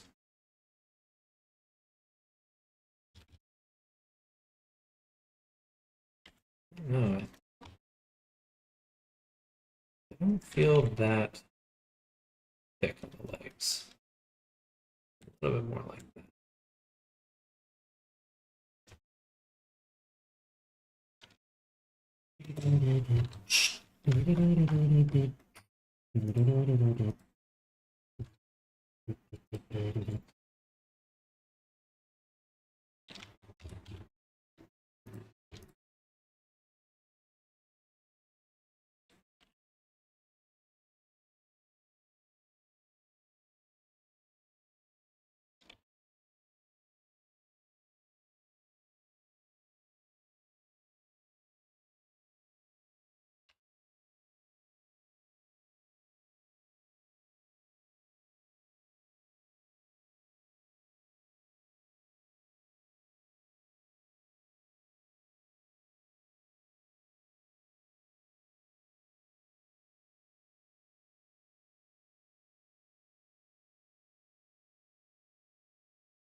And if I gotta move them, may as well just delete them.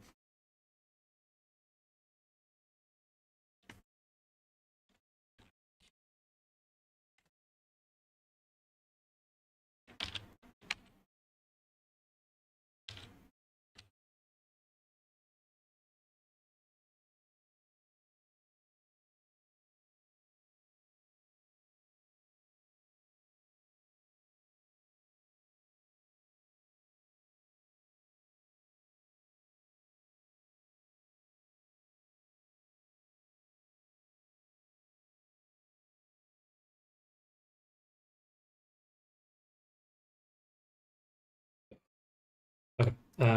What the?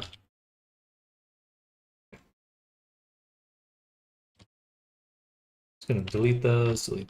Maybe not delete that. The rotation's all gone.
All right, another 10 minutes. Ooh. I think we can go ahead and start on some of the hair curves because we'll want to have a good idea of what the hair looks like right away. Otherwise, it's going to be much harder to get the face looking correct. So let's say hair, and in here we'll make a new collection called hair curves. And this is where we'll make our first hair curve.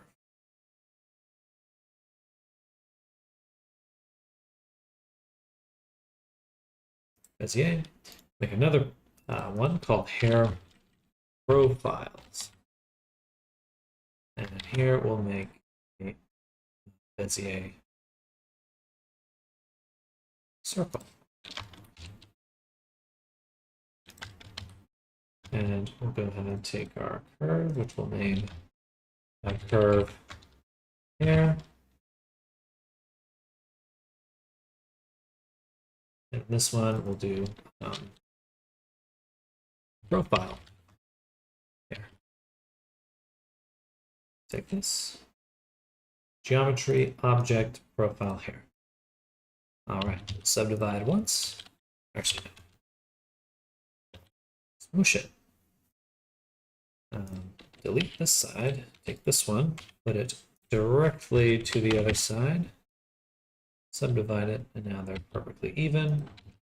Take this side, and say mean radius 0.2.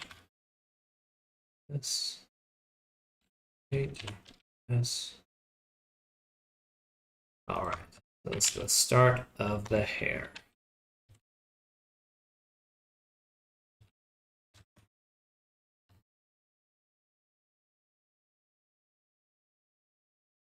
I'll put it right around there.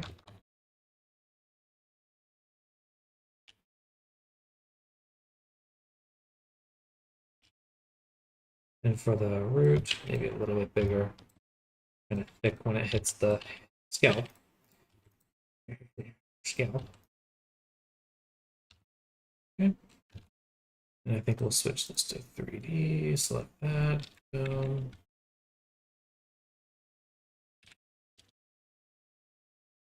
Okay, subdivide. Like this, 0.8. Kind of shrink it down a little. Convert to scale that up.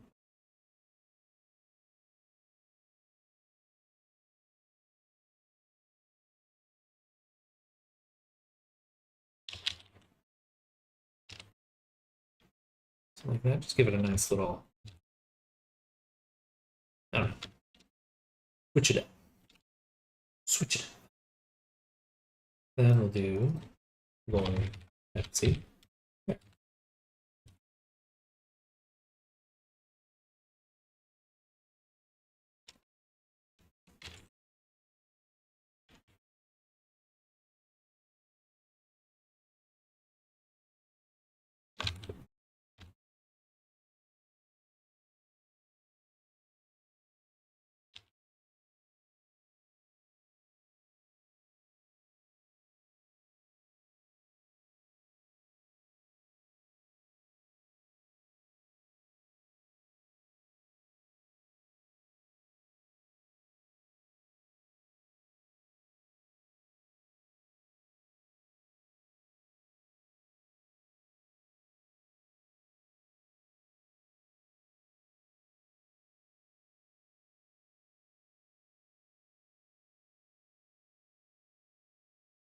Should be a little bit lower on all of them.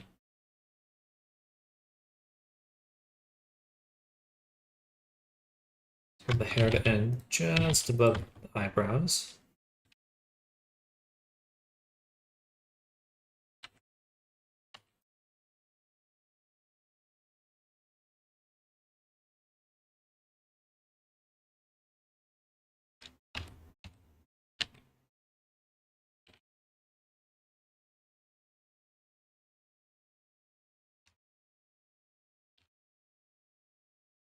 All right.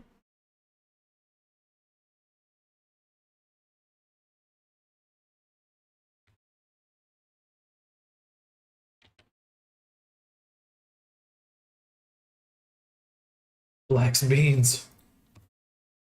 Oops. We got some beans. Less on the feet, more on the hands.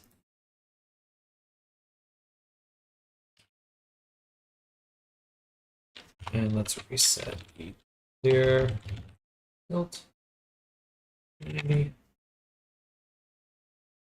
Use the paint feature instead of manually putting the curves.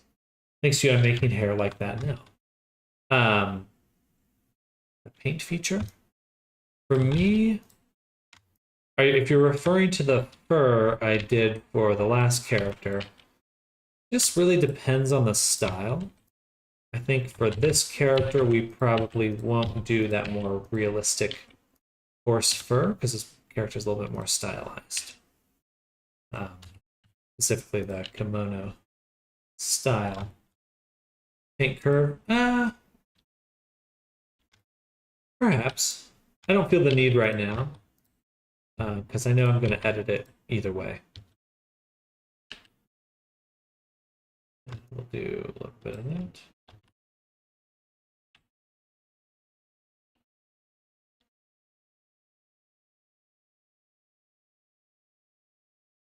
This one, we will. Here.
Yeah, I'll be right back. Sounds good.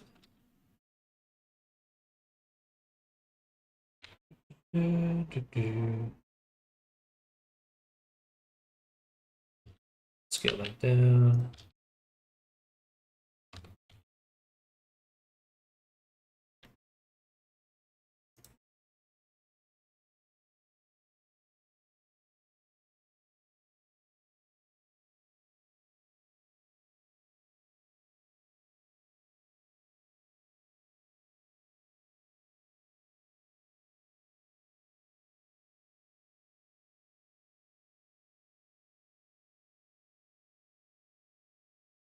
Oh.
Okay, good stopping point for right now. for Lord Pepsi, and we'll move on to the next Abby.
The eyes might be a little bit too big.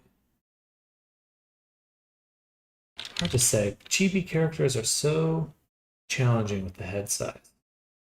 All right, I'm gonna go to the restroom. We're gonna come back. We're gonna do work on a new avatar.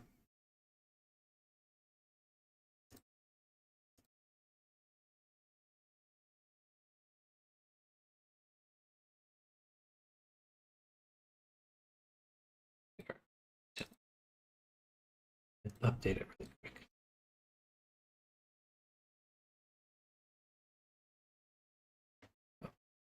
As a very old template.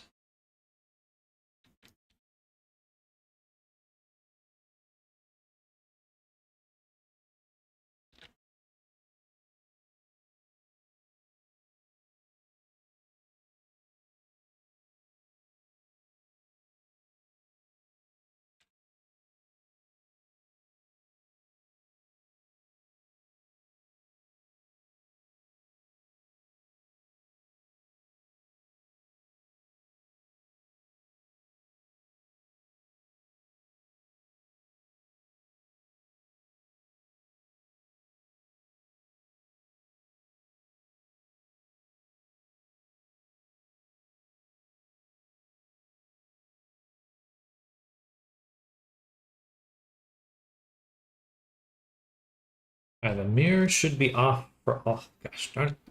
Some of these objects have the mirror 01, which is why it wasn't working so many times. Okay.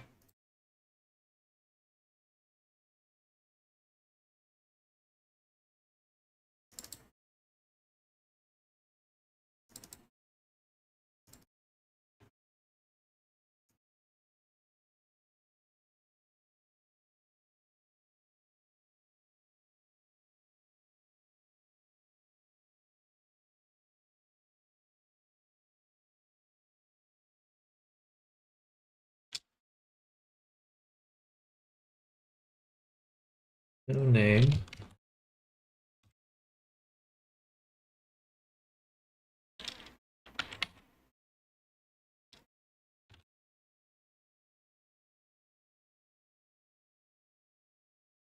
I really should have updated my connection here. That's okay.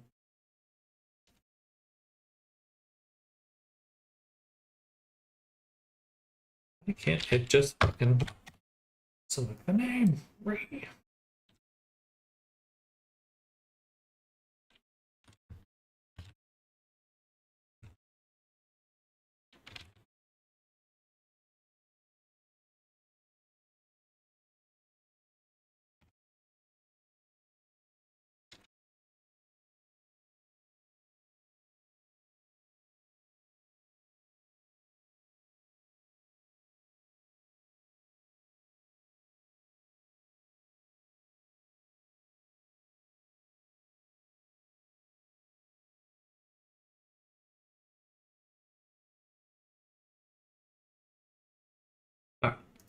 And then we're going to save as. And I am going to go back to my template. And I'm just going to overwrite this one. Because it should have made it a little bit nicer to work with. Okay.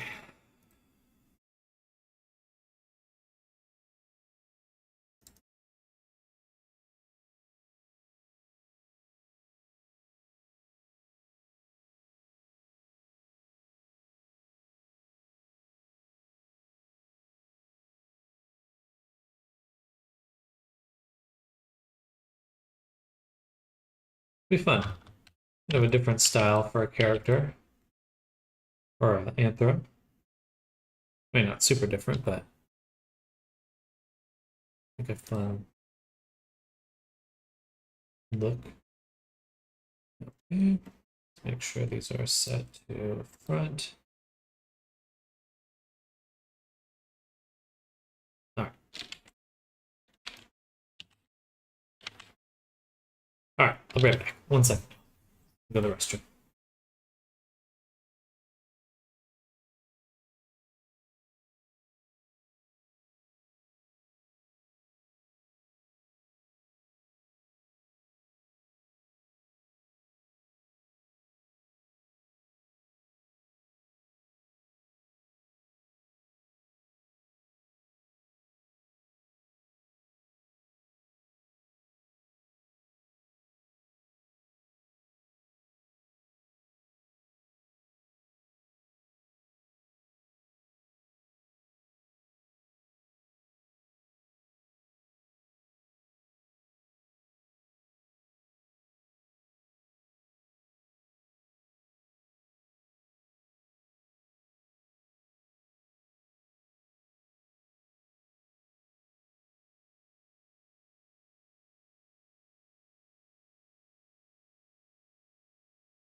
I return. My God, it's one of those dogs. So let me do it for you, dogs. Let me do it for you. We're just gonna do a quick block out of the body for this avatar, and we'll move on to 441.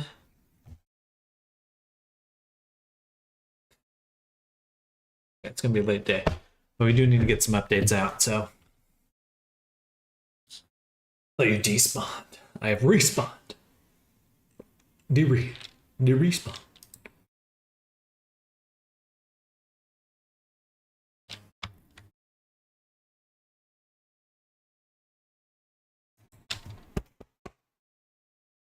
Excuse me.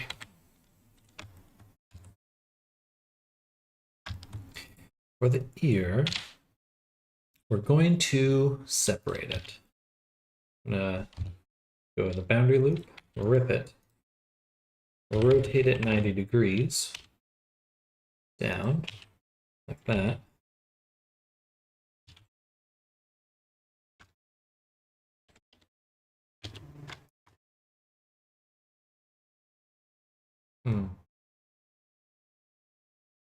Interesting. 1, 2, wait. Is it a circle of 8? Should be that's a circle of 6. That should be another cut here then, and here, and just go ahead and include it. Yeah, let's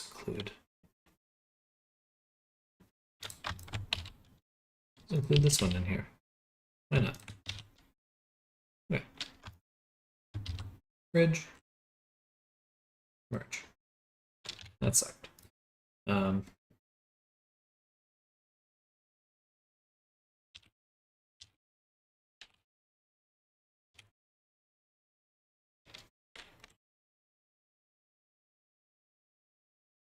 Or did it say Kermit at the end of the meme? I'm not 100% sure.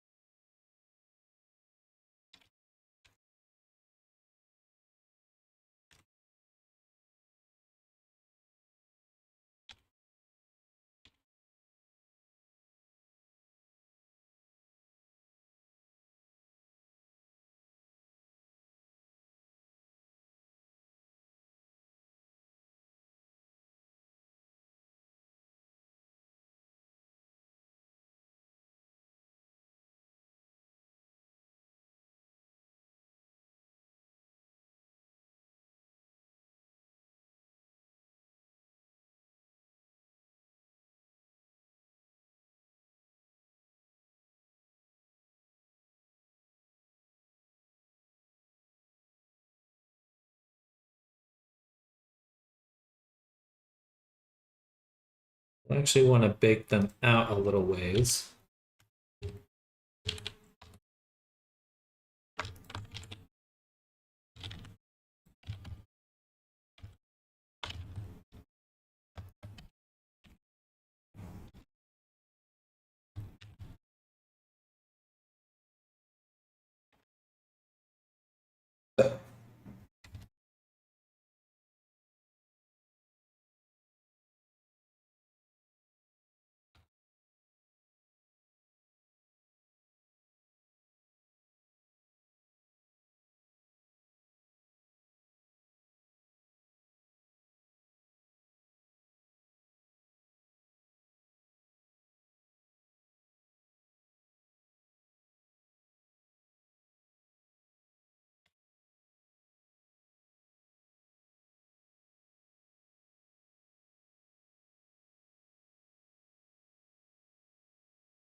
Well,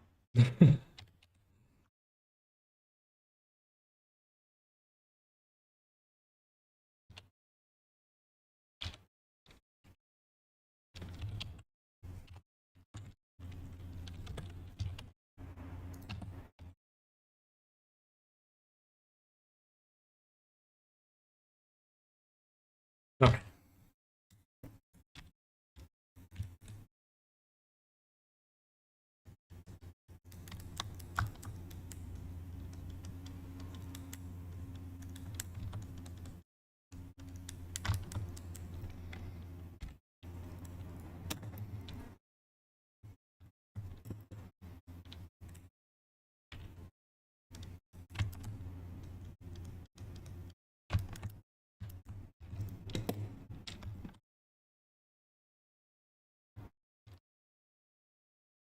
Human legs, though.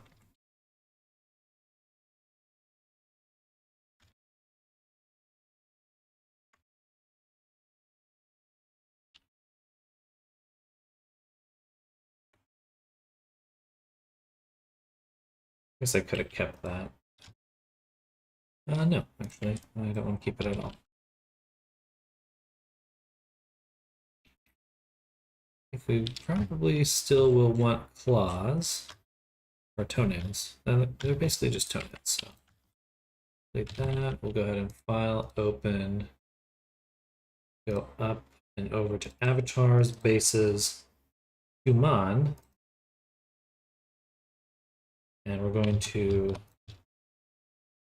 take the leg, duplicate it, separate it, take that, and that, Alt P, copy,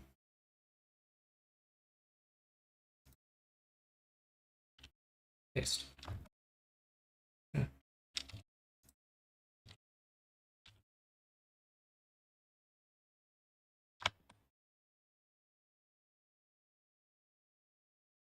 Might as well get rid of the.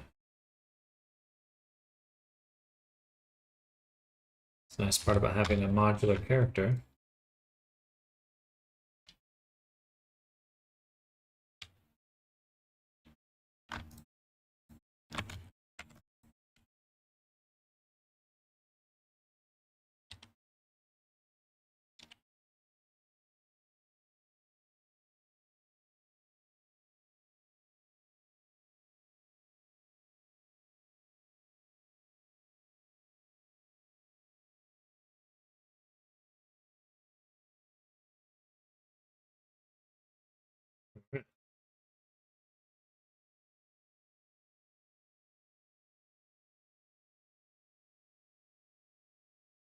Very long neck.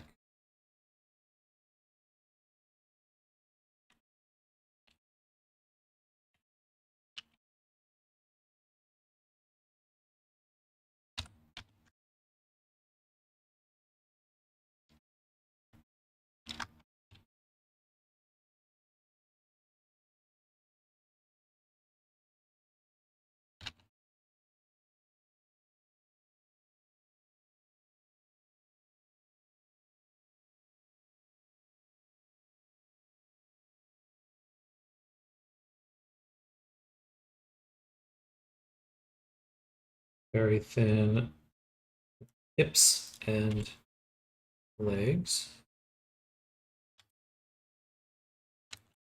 Kind of a bigger chest, though.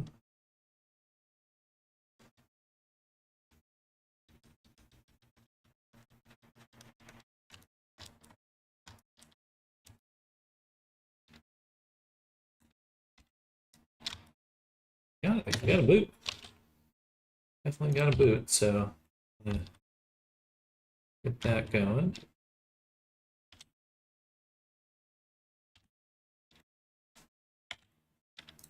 We'll bring back the a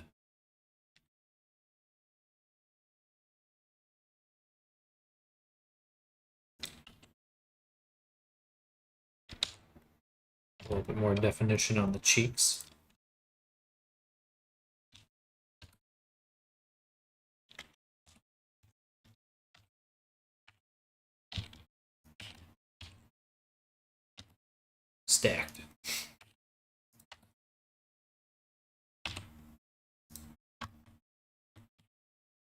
And there is more definition on the groin of this character as well, so we'll do a bit of this.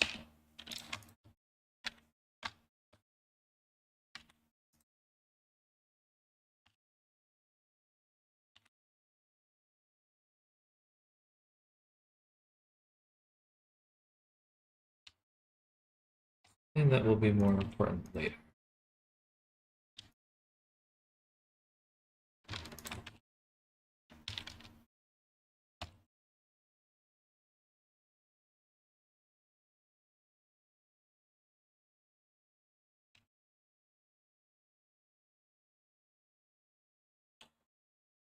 Chest is pretty broad.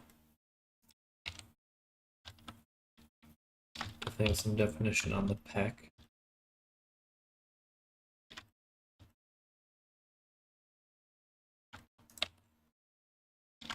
Do with a little bit more resolution on mouth here.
Something went wrong on the mouth here. We usually have a nice loop here. It's like usually you want a little bit of like a loop around the mouth itself.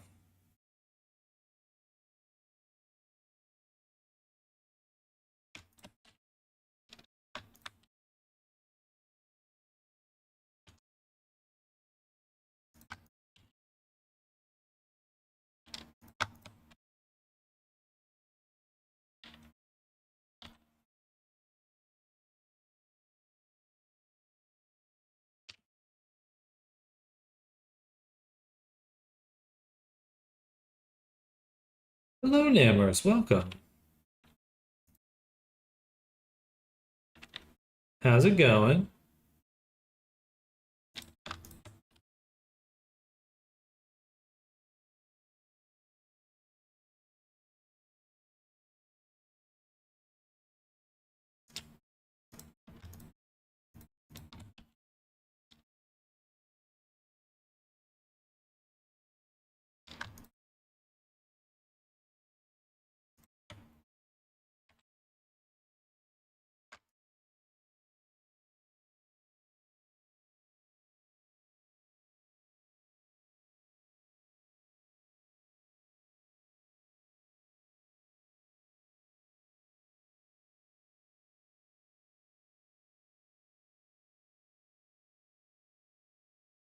I have this over on the wrong.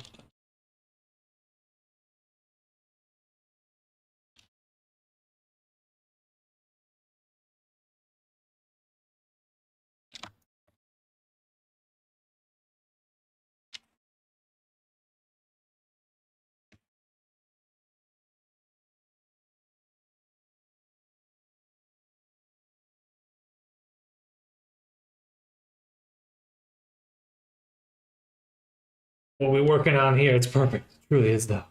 The dog. The dog. Okay, I'm just gonna redo the mouth cavity because this is annoying me. That'll be faster than kind of trying to futz around with this. It should be like, do one more. It should be like this.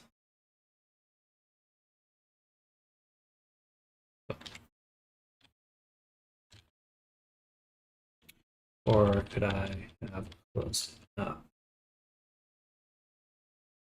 View, bridge merge. Clear seam. Okay. Then I'm gonna take these and I can indent them. Boom. Then I can take this.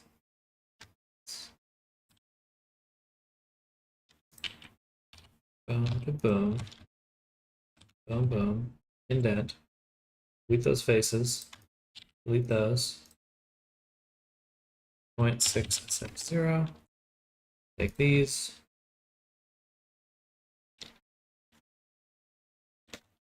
Extrude them. Let's crease them first. Sorry, one more second. Redo that one time. Indent. Small as we can go.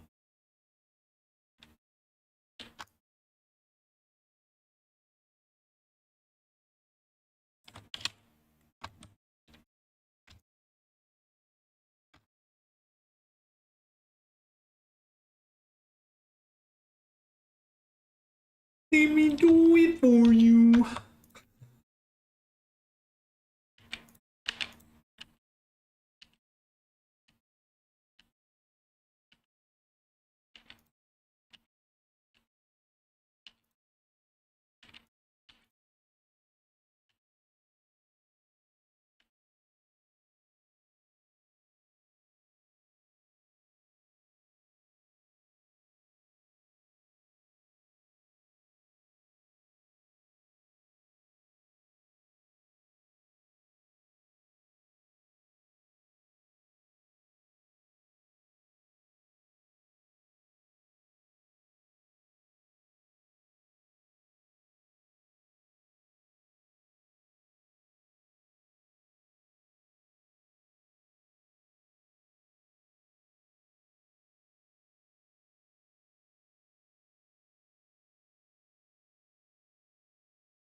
So it's just going in my head nonstop right now.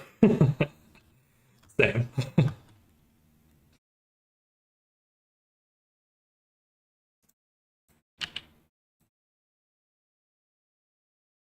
Let me do it for you.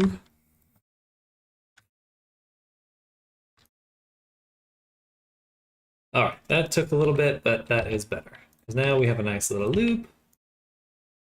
And we can actually close up the mouth in a reasonable way without it getting nuts.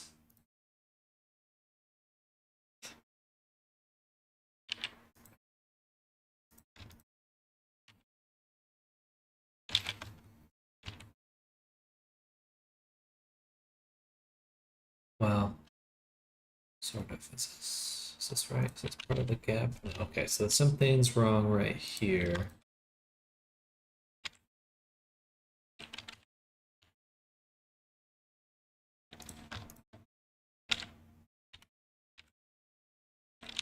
Okay, so now that goes down the lip. And yeah, okay, that's right. So this is now an extrusion of the main corner of the mouth and stuff. Okay,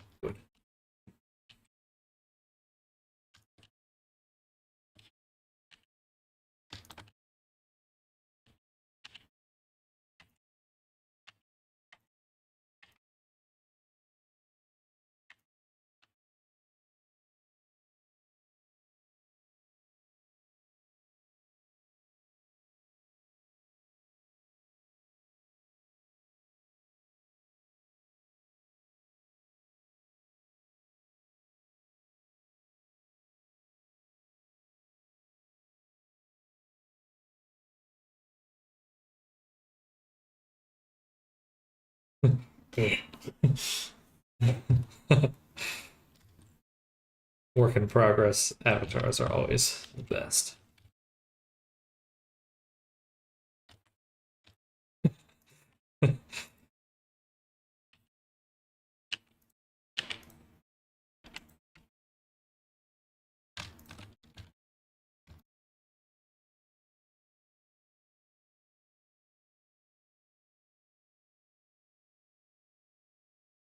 Much better.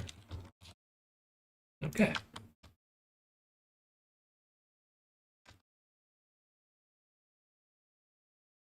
Maybe too many cuts right now for the moment.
Cool.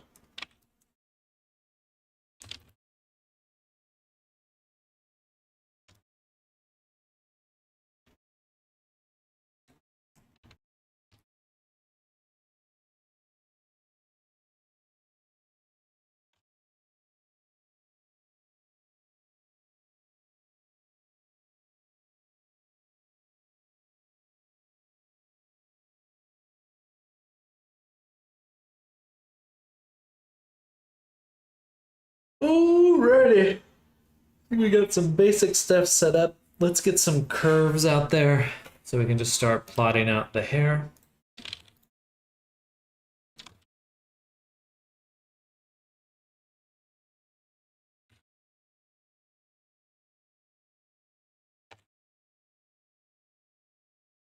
I'll have to save this as well because I'm just starting to do this in a very standard way as well. My hair. My hair. My hair, my hair, my hair.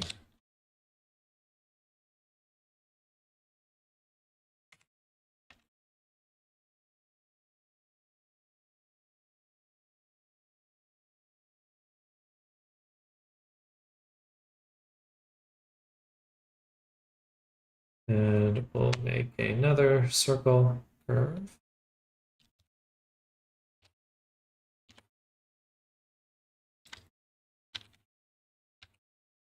Called profile.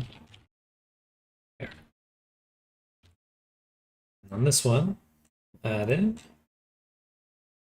geometry object profile here. This one will be radius 0. This one will be 0.5. Okay.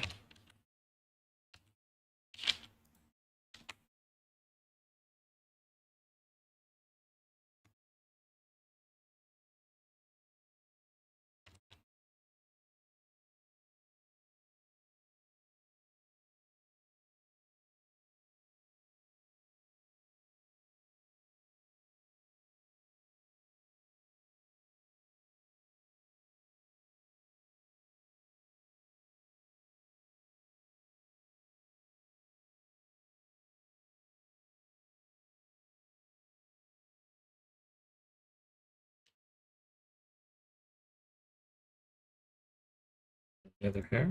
Oh.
Get rid of the gap in the mouth right now while we're working so it doesn't look so goofy.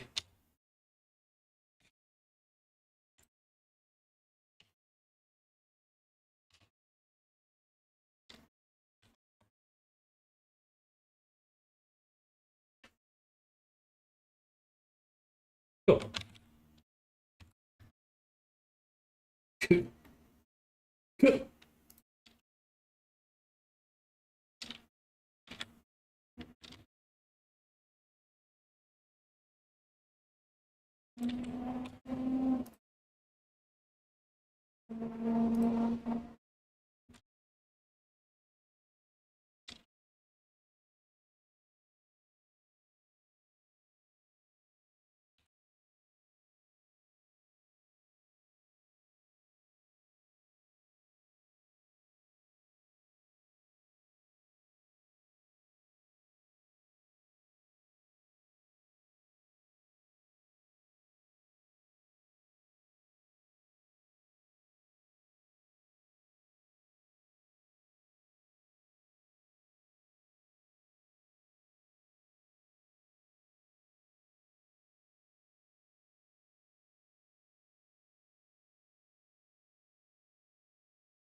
Those will be good chunks of topology in order to start adding even more detail.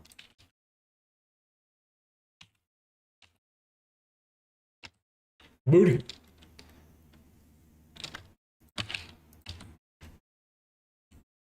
There. Make the legs just a little bit thicker this way.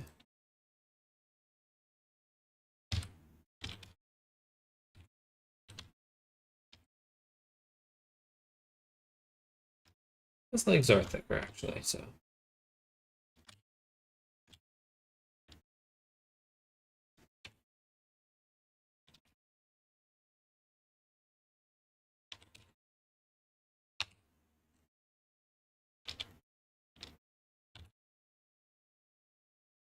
Oh, it's only 5:12. Okay.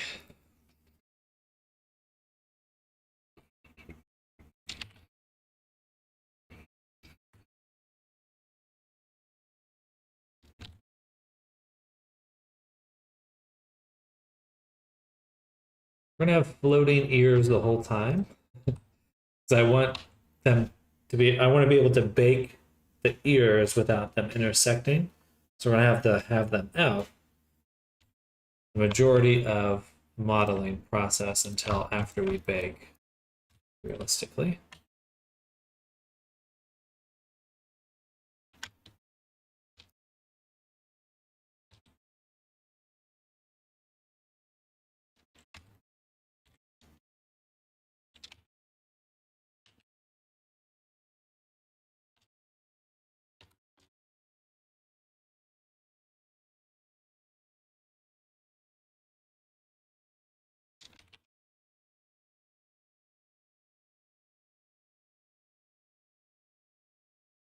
All right. Let's give the character a material.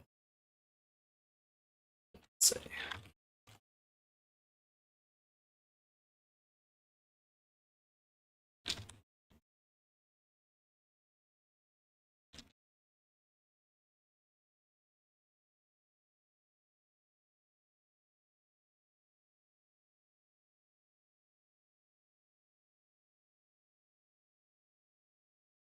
Yeah, that's nice.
Okay.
Give me Bezier every time. Bezier.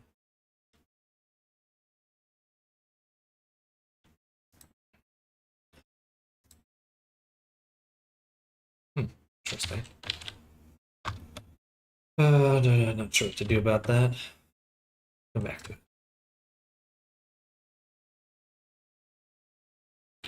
All right, let's do save copy. Do a little backup here.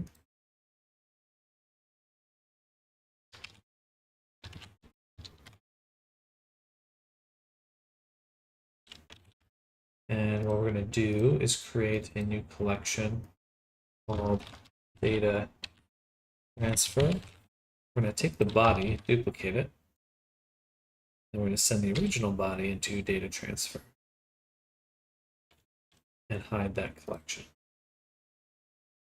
Now, on this version, we're just going to straight up mesh it, and we're going to start sculpting because it looks better.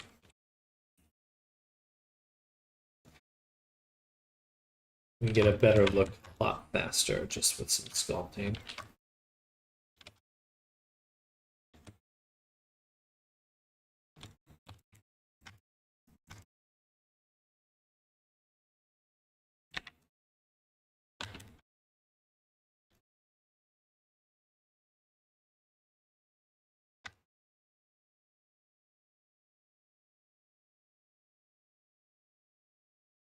I have some reference on my other screen here that I'm looking at.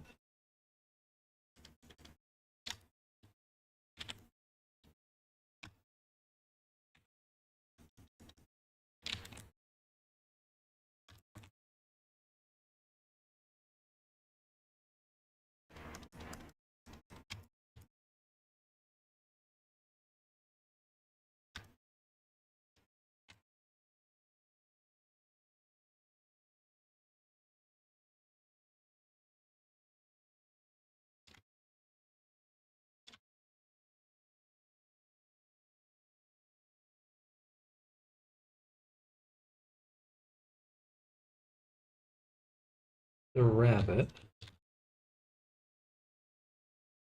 It's going to make him look a little bit more like a goat right now, but a little bit better block out.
Get too much further.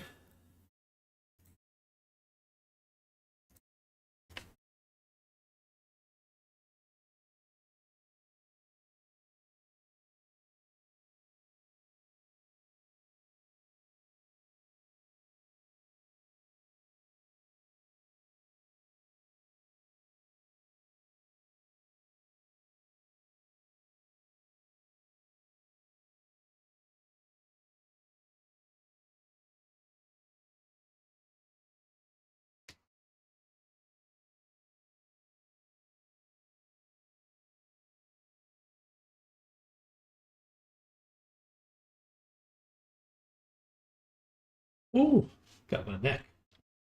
Yeah, okay.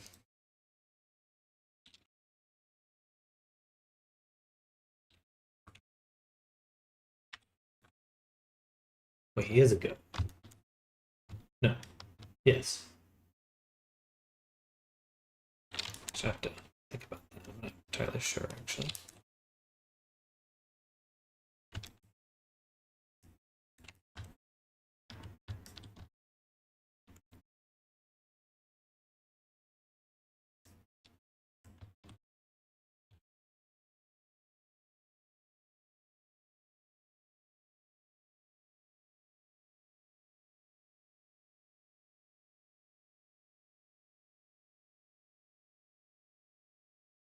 Little snoot.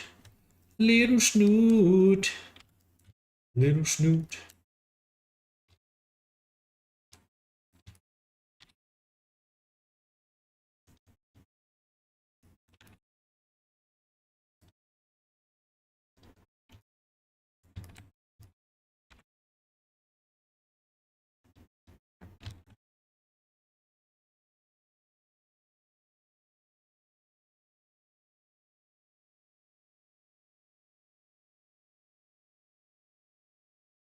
Look up the eyes. All right.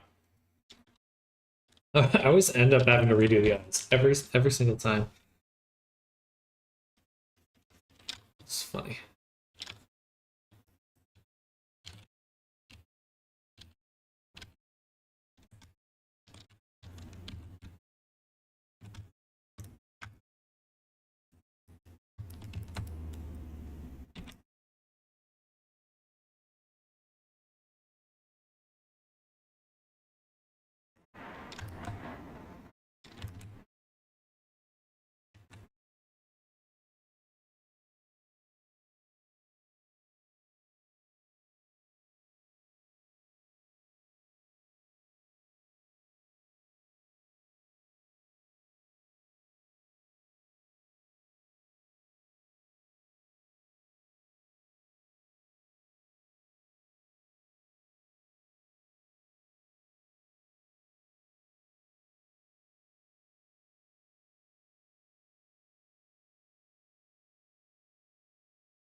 Having to hide the ears.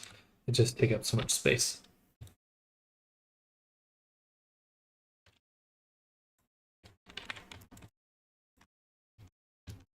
I'll probably have to redo them at some. They definitely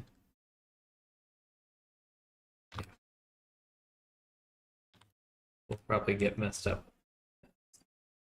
A good chance. Good chance I'll redo them, or just model them. Model them, I should say. Maybe not redo them, but model them.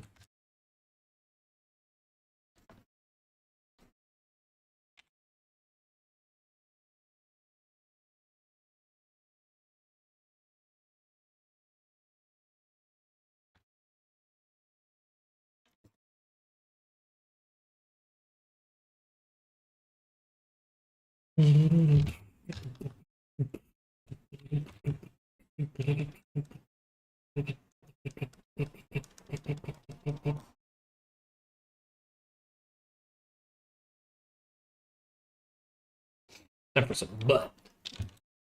Some boot.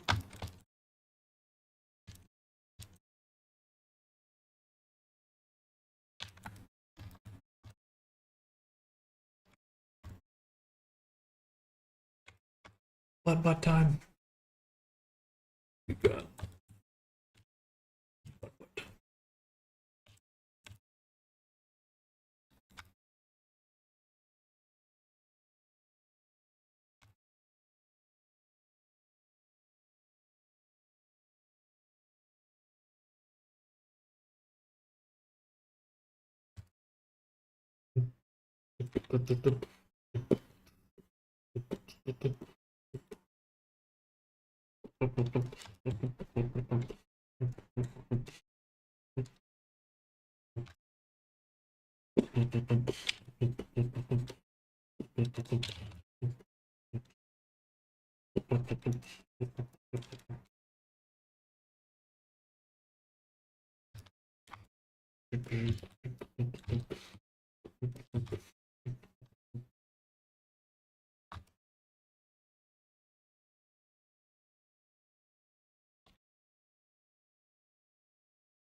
I do tend to make the legs a little too long with my characters, I think.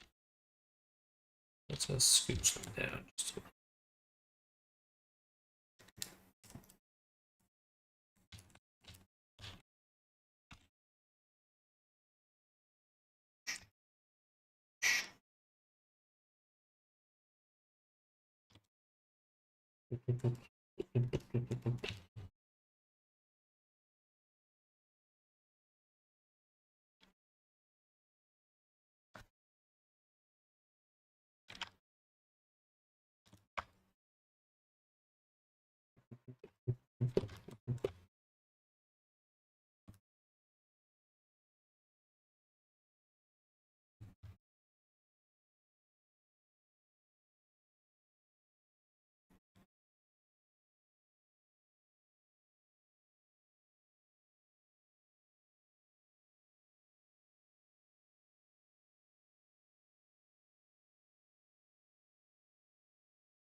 Oh, pop my neck. I want to pop my neck. Okay, horns should be bigger.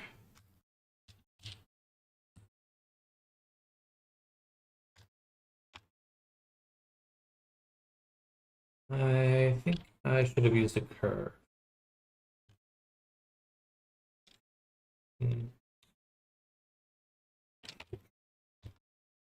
I'll use that for right now.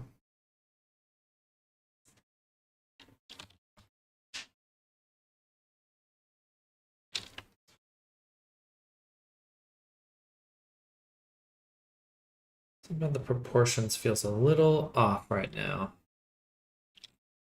I think the legs are just a little too thin. Maybe I squished them down a little too far.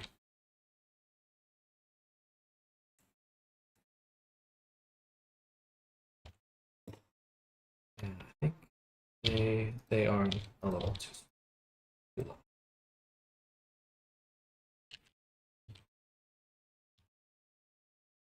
Yeah. So we'll take these up. More like that. Yeah, that feels better. A little bit of height.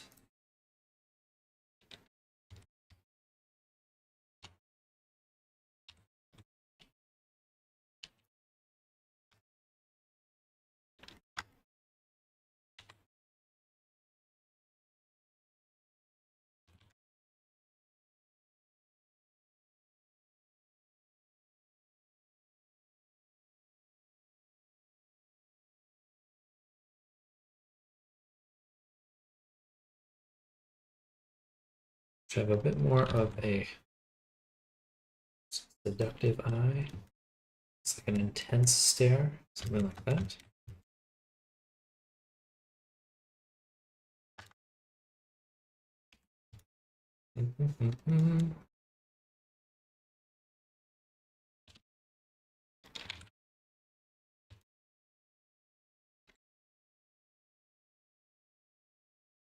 Yeah, that's better.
That already looks a lot better. Now for our hair, I'm going to take all of them, subdivide. I'd like to convert them to a Bezier curve, but it really doesn't want to do that. At least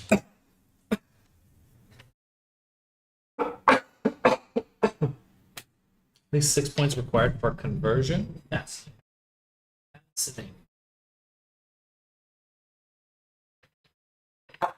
Ah.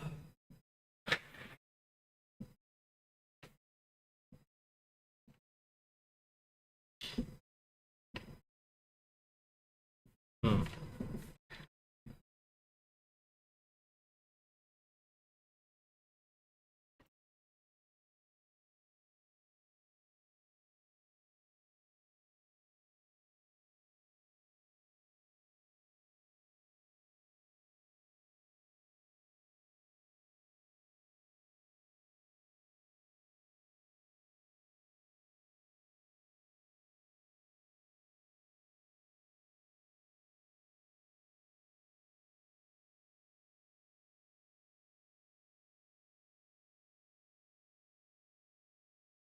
Yeah, it looks weird.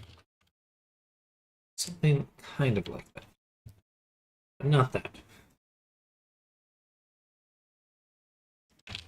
Getting this little crevice when you make the little cleft in the middle, that's actually kind of hard to work with a lot of the times when you're sculpting. I feel like I just need to save it for the very end or something.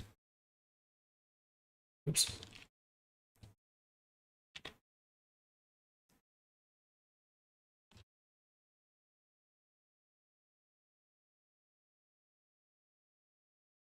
I feel like right now the character is striking a very good balance between like being stylized, but not like overly cutesy.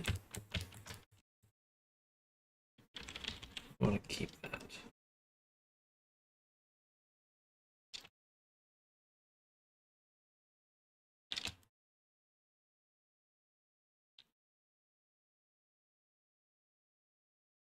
Well, thank you.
Curve the back a little bit too much.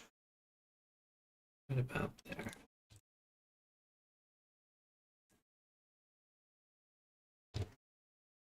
I have a tendency to over curve, over arch the back.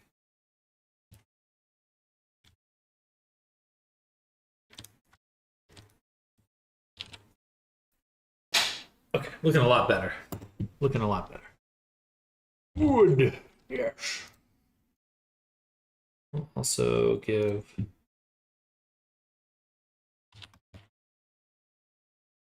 body material, and of course, no such thing.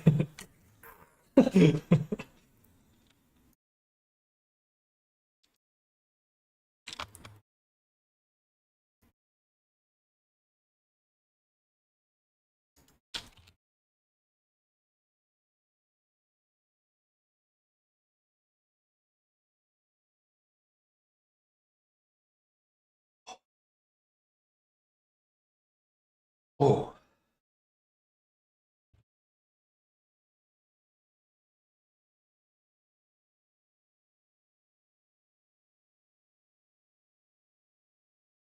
Oh, there's a dew claw. Oh yeah, right. Goats have dew claws on both sides of the leg, foot.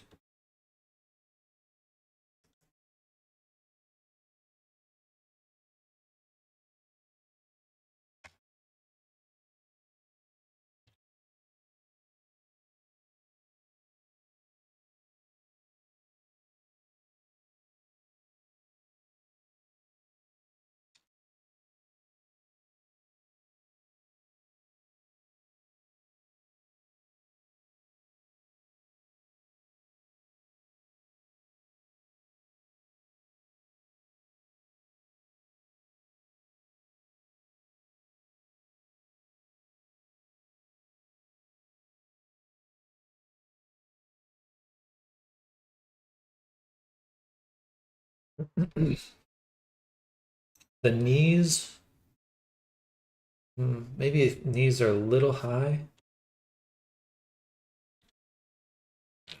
They just feel a little different. Maybe make them a little bit softer. Soft on the knee. A little bit smaller.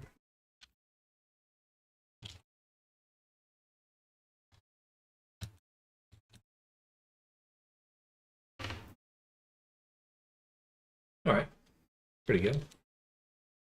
The hand, I will definitely have to redo the hands. That's the only problem with the method I'm using right now, where I'm taking my multi-res and then subdivide and then remeshing it. It's like I just lose the ability to work on the hands. Because I don't want to sculpt each finger individually. I will want to be able to work on them all at once. A little different. Oops.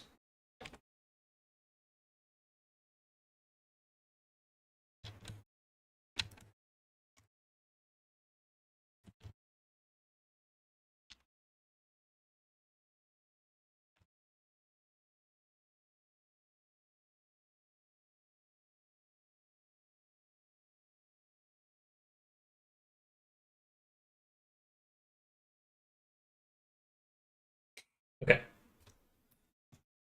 Let's make some eyelashes. That really helps seal the look of the character. And then we'll work on the hair for a little bit, and then I'll probably call it.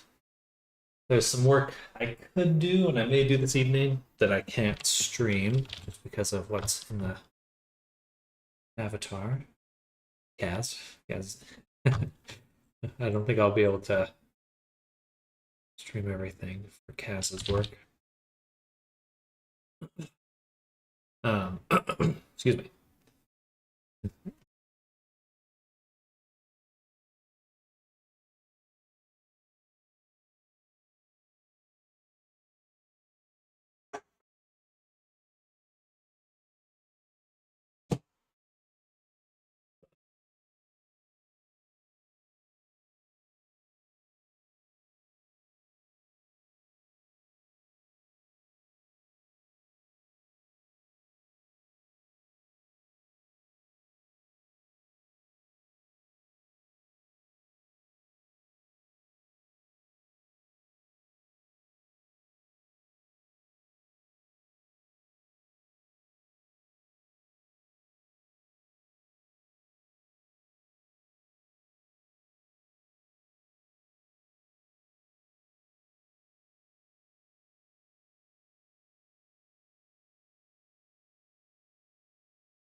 Excuse me.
Nice. That looks pretty darn good.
Okay. I definitely have to stop soon. That's what Discord streaming is for. That's a good idea. That's a very good idea.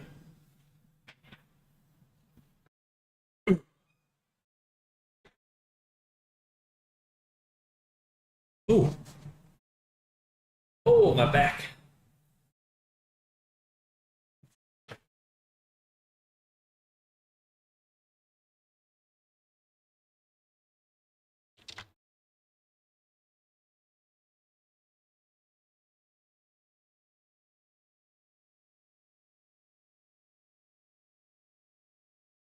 It is super late. It is quite late. I'm definitely pushing, and it's only a Monday, so I don't want to I don't want to burn myself out right at the start of the week. Um, but I do have to get stuff done, so it's one of those situations like I will have to push, but at what point during the week do I want to do it?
Go all the way around.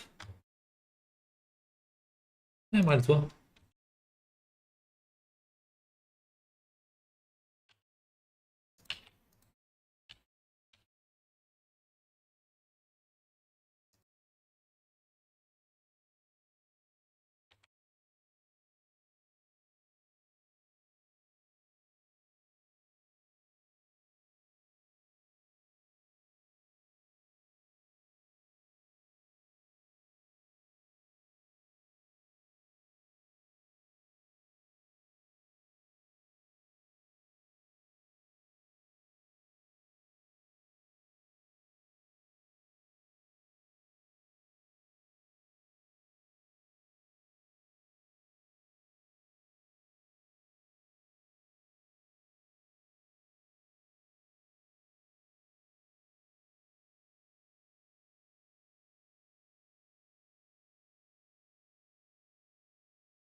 Going on right here.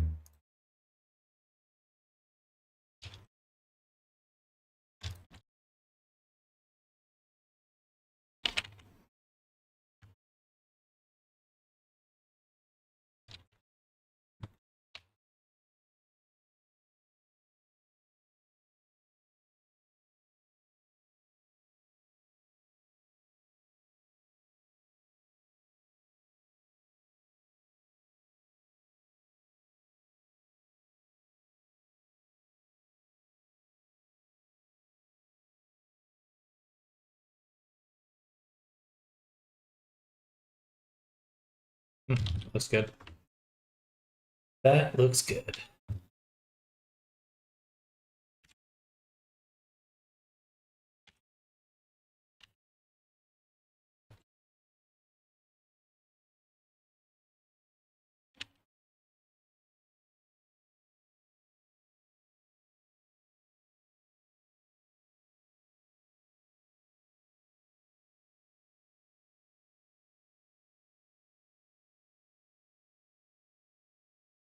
And we'll just give them back.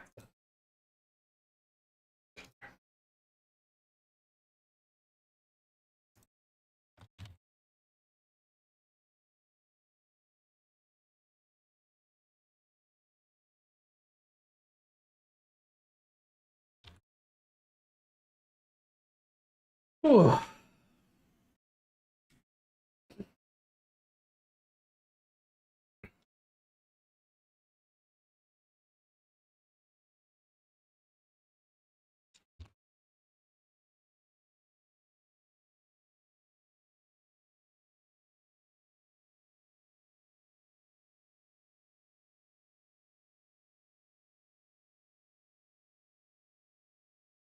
And the mat cap looks a lot better.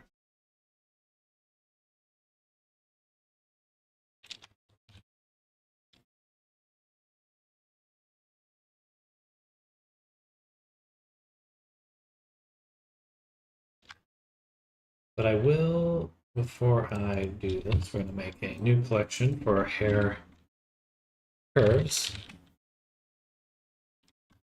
Take all our curves, drop them right in there. Another one for hair profiles. And there, we'll make a curve.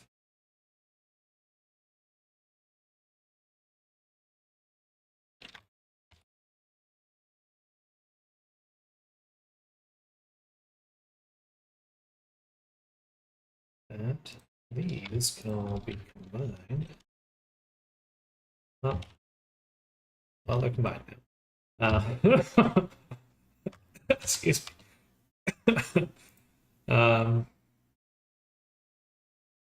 Yes, the reason it keeps messing up is because some of these are nerves, some of these are not. Yeah, I can't quite tell. Either way, let's combine them.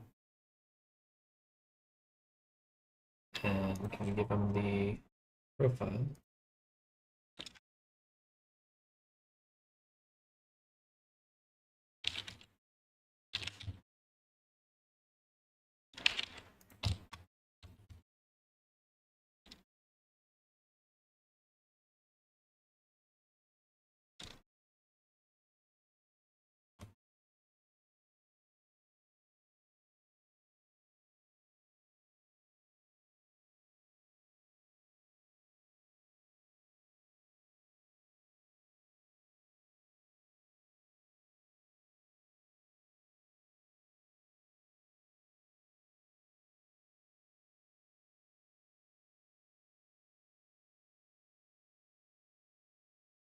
All right, I feel like that's pretty solid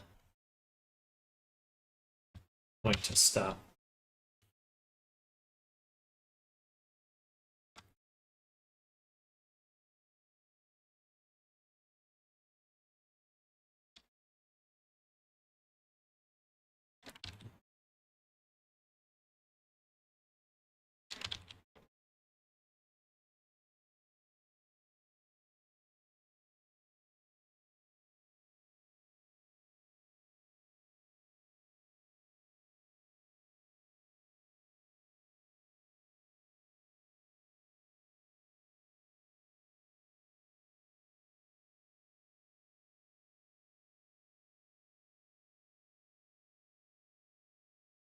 It is time to take a break. Thank you all for hanging out with me today, but I've got to get some rest because we're just starting the week, and I got a lot of work to do. So I don't want to burn myself out. I could keep working. There's always more to work on, but we'll be switching our attention to the other projects tomorrow morning, and then just kind of going through that list one more time. I think we can finish the Silver Dragon this week, the Transformer this week, and then there's a clothing edit we're doing for Circle, which we're almost pretty close to done with already. And then some clothing VTuber edits. So I think we can get all of those done this week. And then, but yeah, Namers, I'll be reaching out to you. I do have some assistance I'll be wanting. So just keep an eye out. I'll have more for you soon. But probably tonight, really. Not that you need to start tonight, just that I'll be sending you messages tonight. Okay, good. Heck yeah. Then expect that very soon. And thank you all again for hanging out with me. Do hope you're all having an amazing start to your week. I know I am. And there's a lot more to be excited for. So I'll see you all tomorrow. If you're new here, definitely hit that follow and subscribe because I will be streaming every day this week. So you want to be here for it. Anyway, I'll see you then. Thank you all. Enjoy the rest of your day. Magnus, thank you. I appreciate that. I hope you're having a great day. Great Monday. See you tomorrow. Thank you for the stream. Talk to you soon, Namers. Bye, y'all. Bye. Bye, everyone.